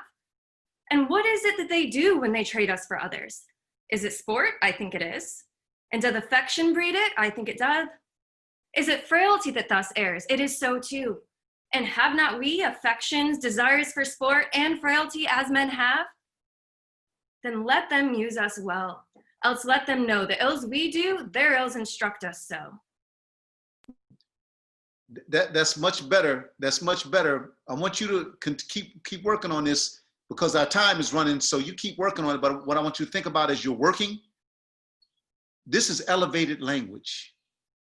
Find not only the power, find the beauty in delivering the statement, in the manipulation of the language, in the manipulation of the thought. You navigate any feeling you want to navigate to her, any message you want to navigate, not only through power, but through the luxury of the language. You have the greatest weapon in the world to make your point, the greatest language. So you know, be careful. I would take you've now got the journey of it, and clearly I can see your Amelia. Your Amelia is not going to be a soft Amelia, which is a great thing, thank God. You know, so try finding that nuance between really, the thing with this Shakespearean characters, they also enjoy their own wit. And that's why we love listening to them, because we're just not as witty as they were, as he wrote them. Do you know what I mean?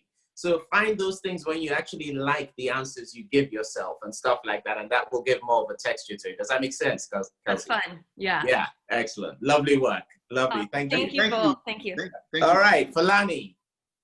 Hi. So today I have a little bit of Father Comes Home from the War, a Penny's speech to Hero, to try to convince him to stay on the plantation in Texas with her. It's in the first of like these series of plays where she's trying to remind him of the promise that he made to himself and the promise that he made to her earlier that morning, that he was not going to leave and fight for the Confederate Army.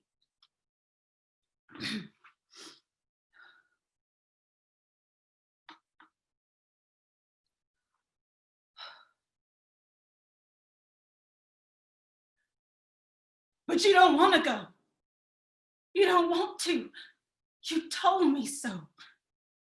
Hero, just this morning, we woke together at the same time, in the same breath like we often do. You breathed it out and I breathed it in. And we woke up. No work to do that early, so it wasn't the plow calling. No rooster up that early and not no sun hero. Just us two. Everything else quiet and sleep. I got to tell you my mind before the others meddle with me and twist me up, you said. 'Cause you knew that that's what they would do. Planting their seeds into you, using you worse than Boss Master does. I'm not going, you said. I'll tell the master so at sunrise, you said. Help me keep my secret, you said. You leaned close to me, my ear to your lips. In the dark it was, whispering into my ear, putting your words into my head. I'm not going to the war, you said. And oh, I was afeared for you. Crossing Boss Master's a horrible thing. That's what went through my head. But also, it was sweet. Even though it was terrifying, it was sweet. That you was not gonna raise a hand against your own cause. That you was not gonna help out Massa. That you would stand up, that you would stay home. At least that's what I thought I heard.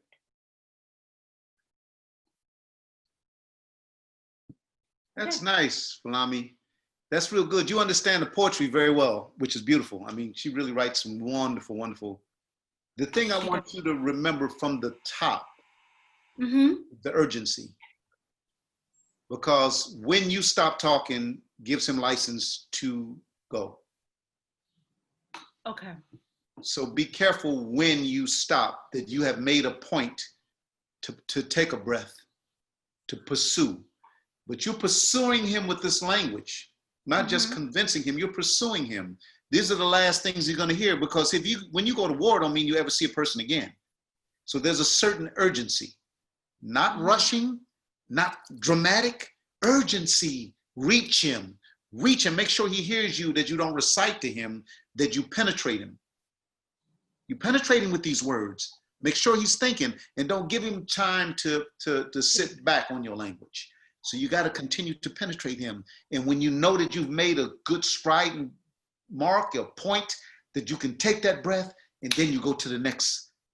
Because you got him leaning now your way. What you don't want him leaning and turning is going that way. So it's a hook that you get into him. When you get that hook, keep the hook. Keep the hook and keep it going. Keep him there. You're a preacher. You got to deliver him. Deliver him. Deliver him. All right? Yes. Okay. There's a wonderful line, Falami. Yeah. Breathing in and you breathe out, I breathe you in, or I breathe out, you breathe me in. What's that? We breathe it out and not breathe it in. Yeah, in the same breath like we often do. You breathe it out, I breathe it in. You have to, what Ruben is saying, you say something like that, you got to give something like that. It's it's almost, you know what I mean? I think a guy would stop for that, you know what I mean? So don't rush that idea. Okay. It's tactics. If you say that to someone, that's do you know what I mean? Tactics, yeah. Okay. It's the playing of giving that, it's another kind of hook. So it still has exactly. Okay. It's exactly. It's a hook. Yeah. The worst thing you could do is rush it. Taking all those damn notes you just heard. The most important thing is to, when you hook him, don't let him go, and find out what your weapons is to dig your claws in deeper. It's the beautiful poetry. You breathe it out. Well, any other, a lesser poet would say, at the same time, in the same breath, like we often do, you said something and I heard it. That ain't poetic. You said it, I heard it. She said, you breathed it out and I breathed it in. So that wasn't just words. It's something that went inside your body. Breath goes in. You own it. You know what I mean? So you owned what he said to you. So that's what I talk about, the urgency. Don't go, baby, don't go, baby, don't go. They write songs about stuff like this. Bobby Womack and them. So anyway, try it again, please. Okay. hold a second, think. When you get notes like this, don't rush into this shit. Just take a second and say, that was a lot. Let me see what I can really put my hooks into. I don't want to rush it, but I want to pursue him, to keep on pursuing him, not giving him the chance. Get the hook in him. That's the best way I can put it. Once you get your hook in him, don't let him go. And it don't mean fast. It's intent. Did you hear me? Are you with me? You can't. I'll die without you. That's what this is about. The only thing at stake right now is your life.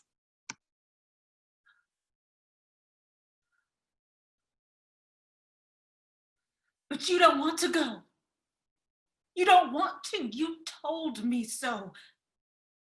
Hero, just this morning, we woke together. At the same time, in the same breath like we often do. You breathed it out and I breathed it in. And we woke up. No work to do that early. So it wasn't the plow calling. No rooster up that early and not no sun, Hero. Just us two. Everything else quiet and sleep. I got to tell you my mind before the others meddle with me and twist me up, you said. 'Cause you knew that that's what they would do. Planting their own seeds into you, using you worse than Boss Master does. I'm not going, you said. I'll tell the master so at sunrise, you said. Help me keep my secret, you said. You leaned close to me, my ear to your lips. In the dark it was, whispering in my ear, putting your words in my head. I'm not going to the war, you said. And oh, I was afeared for you. Causing Boss Master is a horrible thing. That's what went through my head. But also, it was sweet. Even though it was terrifying, it was sweet.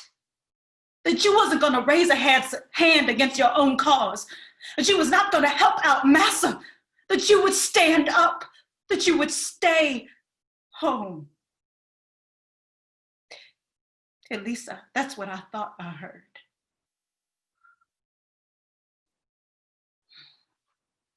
You know, that's pretty sensational, I tell you, right? Right? You caught me in a wonderful way.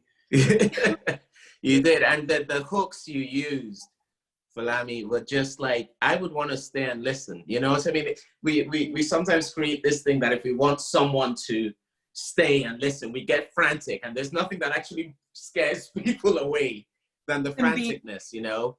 And it was beautiful because in that go, I saw your relationship. I saw a guy you know loves you, and you know what I mean? So yeah. Thank you for that adjustment. And those hooks were there. It might have not felt as desperate, but that thing Ruben said about not speed, but once you've got him, you keep driving the hook deeper and deeper. You did that. And that's visualizing the person responding to you. Ask yourself, what would make you stay to listen to someone? How do you want them to, deliver something to you? Does that make sense? That does make sense. I know it's something that can be a little tricky because I worry about the pace. Yeah. A piece, but the idea of like having to work also with the reactions of my other character is very it's very helpful. And Ruben is master of this with the music of language, so he can probably expand a bit. But the thing with pace is not about going faster. We get a sense of pace when you change gears. You know what I mean?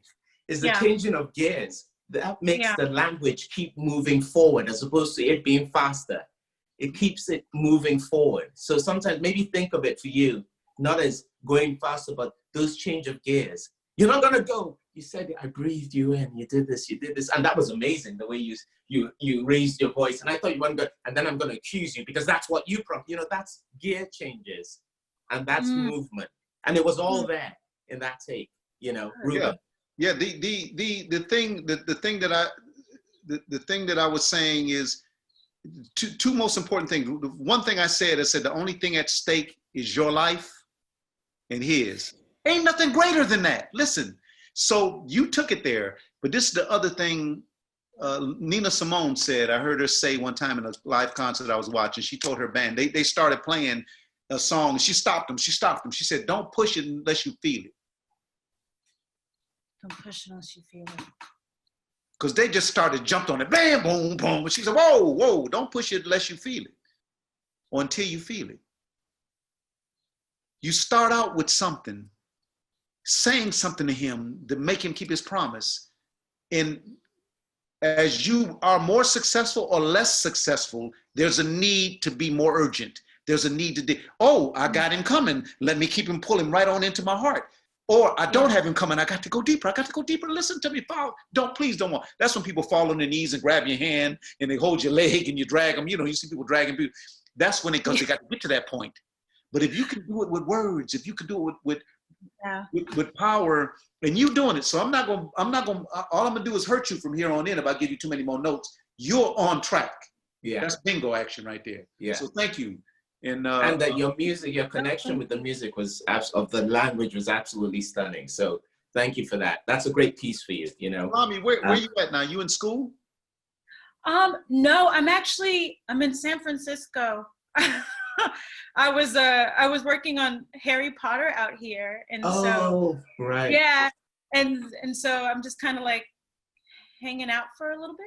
It's a good place to hang out. It's a good place to hang out. That's exactly what I was going to say. Keep up the good work. Keep up the good work. Nice. Thank you. Lovely. Thank All you right, so much. finally, Leo. Hello. Oh, there you are. Yeah, that's better. So much better. Good to see you. Good to see you. Where you at, Leo? Where are you? I'm in Fresno, California, my hometown.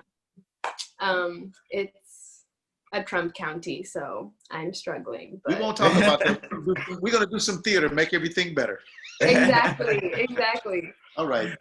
Great. I'm doing Arena from Three Sisters, and this is a monologue from the third act of the play.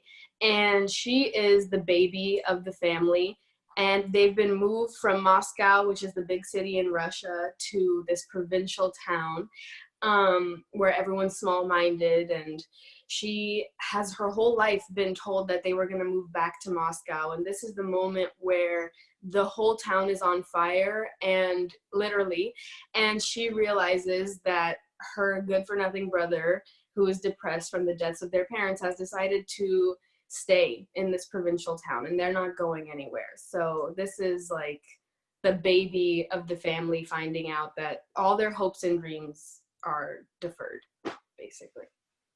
Okay.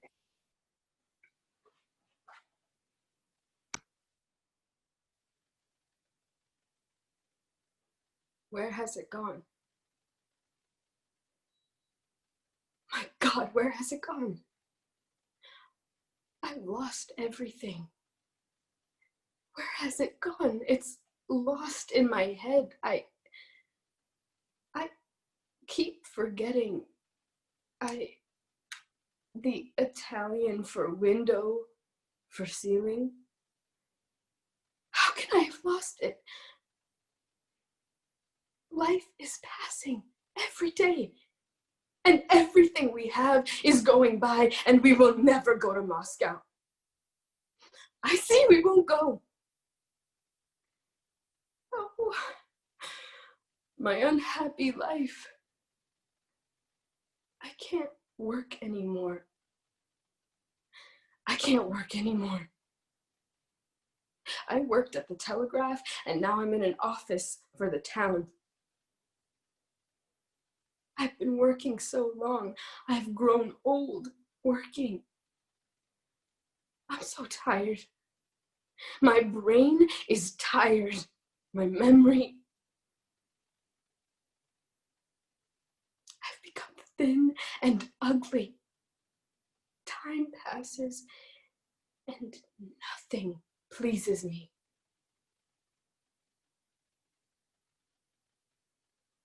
I feel myself moving off from it.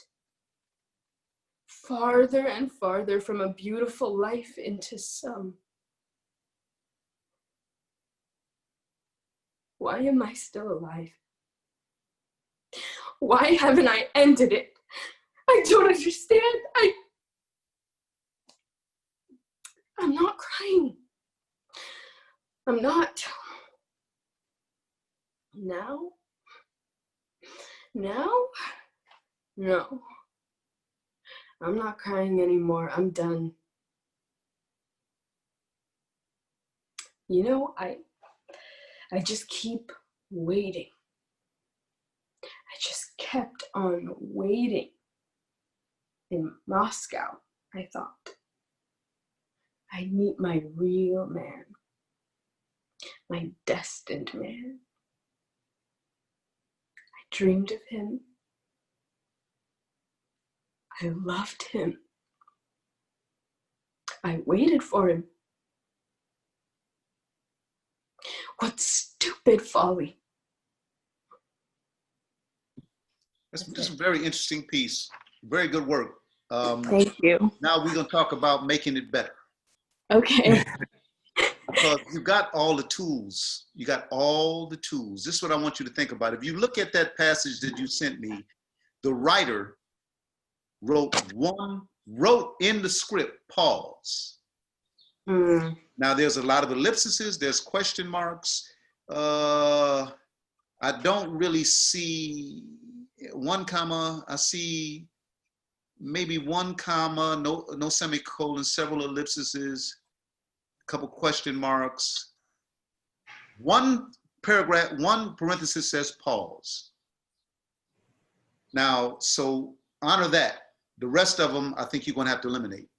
Okay. Because it's so many turns of twists of thought in this and so many things she needs and wants to say. Yeah. That they don't come to her in a cerebral sense. They come to her emotionally, and all this thought has been done way before that, and now this is the spilling, this is the volcano. But the thing at the end of it, this is a beautiful build. She says, you know, I just keep waiting. I just keep on waiting for our move. In Moscow, I thought I'd meet my real man, my destined man. I dreamed of him. I loved him. I waited for him. You put me on the cliff. Now let me drop. But you got to get me on the cliff, or all I'm doing is dropping from this shoebox to the ground. And the more you can put me up on that mountain of your hopes and desires and what is real and what can happen, and it ain't shit. So you got to give me the yin to give me the yang. You got to give me this dichotomy, the balance of it. Put me somewhere where, as an audience member, as a person listening or experiencing you, to also experience the drop. I can't drop if you don't set me up. I'm so sorry. Sorry. Leo, you have a line, I'm not something anymore, or I'm not, is that correct? I'm not doing it, something. I've been working so long, I've grown old working. I've become thin and ugly. My mind has grown old. I feel myself moving off from it, that area. Something or I'm not about crying anymore. I'm not what anymore? I'm not crying anymore. I suggest that's where you start this. That's where emotionally you're starting the speech with that statement. You tell us, I'm done with that person. I'm not crying. How about starting the speech with that attitude and see how that helps you get through it? Do you know what I mean? Yeah. Okay. I just thought that was a very telling line. I'm done, you know, because you've always got to ask yourself, you know, I'm trying to always with the speech, you ask yourself, what state am I in at the beginning? I think you were making the choice of a very, your state at the beginning was giving us the atmosphere of the speech. Does that make sense? The downness of it, which stopped you from climbing that cliff, as Ruben said. What if you started in a more dynamic place that I'm done, I'm not anymore. And then let's see where that takes you. So try that as a place, a state to start with, yeah? Okay. Leo, you got that first paragraph you in about Moscow, I see we won't go. The next sentence is, oh, my unhappy life. That's a complete turn. That's a complete gear change. You came from one gear into a whole nother, whatever, whether you're coasting or moving in a higher gear or lower gear. And at the end of that, why haven't I ended it? I don't understand. Then you go to, I'm not crying now. I'm not crying, I'm doing it. Then you go to, you know, I just keep waiting. You see those gears? But you Yeah. gotta, even a stick shift car, you got to get to the 3,200 RPMs, 3,400 RPMs before you shift gears. You got to get to a place where you need to shift gears. And I don't mean in frenzy or drama. I mean in thought. You've ended that thought. You've said that. What the fuck is wrong with me? Why am I thinking like this? You know what? I'll tell you something. If I, so where's the bounce? Why is the gear shifting? So try it again and get to, and honor those paragraphs. All right. Work, that's the arc. Boom, boom, boom. Yes. Yeah. But pull them pauses, baby. Pull those pauses out. Okay. All right, thank you. Got it.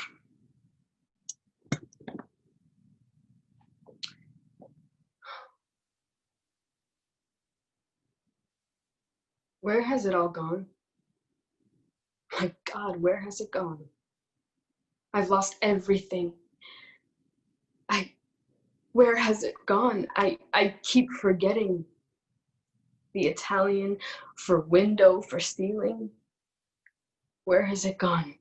How can I have lost it? And life is passing every day. Everything we have is going by, and we will never go to Moscow. I need you to start again. You've fallen right back into the pattern. Because you memorized this and you want to say it the way you think it should be said. Let all of it go. Put all of that together. Everything you say in couplets and triplets. Where has it all gone? My God, where has it gone? I've lost everything. At least give me 2 or 3 things. Do not pause in between any one line and see how that feels. Okay. Where has it all gone? My God, where has it gone? I've lost everything. I keep forgetting. It's lost in my head, the Italian word for window, for ceiling. Where has it gone? How can I have lost it? And life is passing. No drama. No drama. Oh, no drama. Ask the question. Go back, please. Thank you.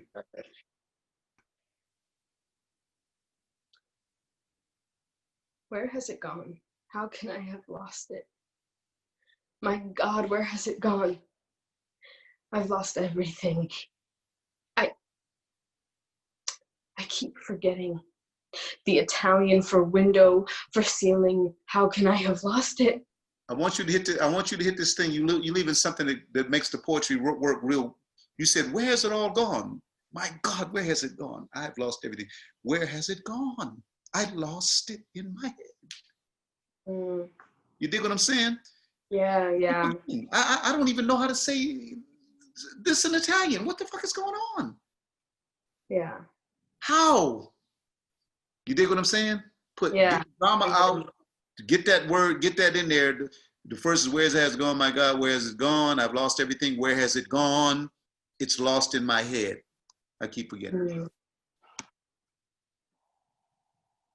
Thank you. Where has it gone? My God, where has it gone? I've lost everything. Where has it gone? It's lost in my head. I keep forgetting the Italian for window, for ceiling. How can I have lost it? Life is passing every day, and everything we have is going by, and we will never go to Moscow. I see we won't go. Oh, my unhappy life. I can't work anymore. I can't work anymore. I worked at the Telegraph and now I'm in an office for the town. I hate my useless work. I hate it. I hate it. I'm almost 24. I've been working so long, I've grown old working. I'm so tired. My brain is tired. My memory. I've become thin and ugly. My mind has grown old and nothing pleases me. Time passes and I feel myself moving off from it, farther and farther from a beautiful life into some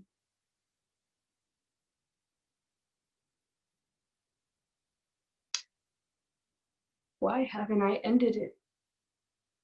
Why am I still alive? I don't understand. I'm not crying. I'm not. Now I'm done. You know, I just keep on waiting. I kept on waiting for our move. In Moscow, I thought I'd meet my real man, my destined man. I dreamed of him. I loved him. I waited for him. What stupid folly. That is nice. Leo, Yay. that is nice. Did you feel that difference when you start putting things together? Because you don't really mean you're ugly and you've grown old, and you said I'm 24 years old and you said I've grown old, I'm ugly and I'm thin, and none of that has to be true. That's how you feel. I feel like I ain't shit right now. Yeah. But the thing is, when you put those things together, it gives you the levity, the thing. Okay, I'm saying things. This is how miserable I am in my life. It was Chuck. Yeah, it's good work. And again, it's that sort of thing of, God, we work so hard to show what we're feeling, and we don't often trust really good writing. And sometimes everything I need to know about someone is what and how they're saying something, not what they're trying to show me. Does that make sense? If someone comes up to you and says, you know, like, I don't know why people, if someone's arguing about the most trivial thing and speaking really for a long time about where a coffee cup is, they don't have to act crazy to me. The fact that they're so obsessed by the fact the coffee cup is here tells me all I need to know about their state of mind. Does that make sense, Leo?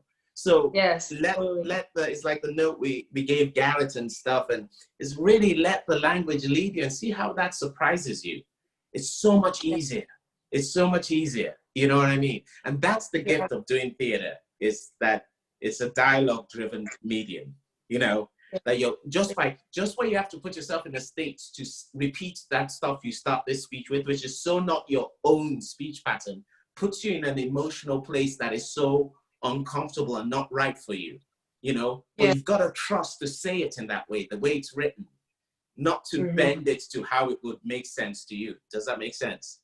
So let that lead you. And the uncomfortable and the surprise is all part of us watching you unfold in front of us, you know? So really, really lovely work from San Francisco. Yeah, and Ruben. Leo, and also you are absolutely right in the way you started it, with the pauses, with the things, thinking about things, but you also are absolutely right in evolving, finding out what do I really need to deliver this. And you didn't need all the pauses. You didn't need drama to deliver it. You needed the mastery of what was on that page. You needed the total control of what the tools that had been given to you, the weapons that have been given to you to defeat anything in front of you, any thought that you have to disseminate to someone else or to an audience. So it's great. And that's the good thing about theater, the process. Start where you want to start and end up where you need to be most effective. And that's what you did. Thank you. Thank you. Guys, Michelle, our record-breaking longest run, but of course it's one of the richest. I'm Ruben, sorry. Can you unmute everyone to like say thank you to Ruben, which is just absolutely amazing thing. It was a gift. Thank you. Thank you so much. See you all day if necessary. Thanks, Good luck, guys. everybody. Thank you. Thank you so much. Thank you for your patience. Thank you for taking my rough notes, and thank you for your patience. Ruben, I knew judging from knowing you, but these guys probably hadn't necessarily all met you, but I knew knowing you, and you showed it in the Q&A, your passion and sort of immediacy for this work. It's truly, it truly is intoxicating to watch you care so much about the language, about the work, and also for the actors. So thank you for bringing that to us today. And you know, you're one of the special ones. Thank you so much. And guys, thank you for tuning in. Thank you for guys that called with different time zones in England. James, I know you're in England, San Francisco and stuff. And so take care of yourselves, be safe, and thank you again. Thank you, everybody. Stay safe. Great work, everybody.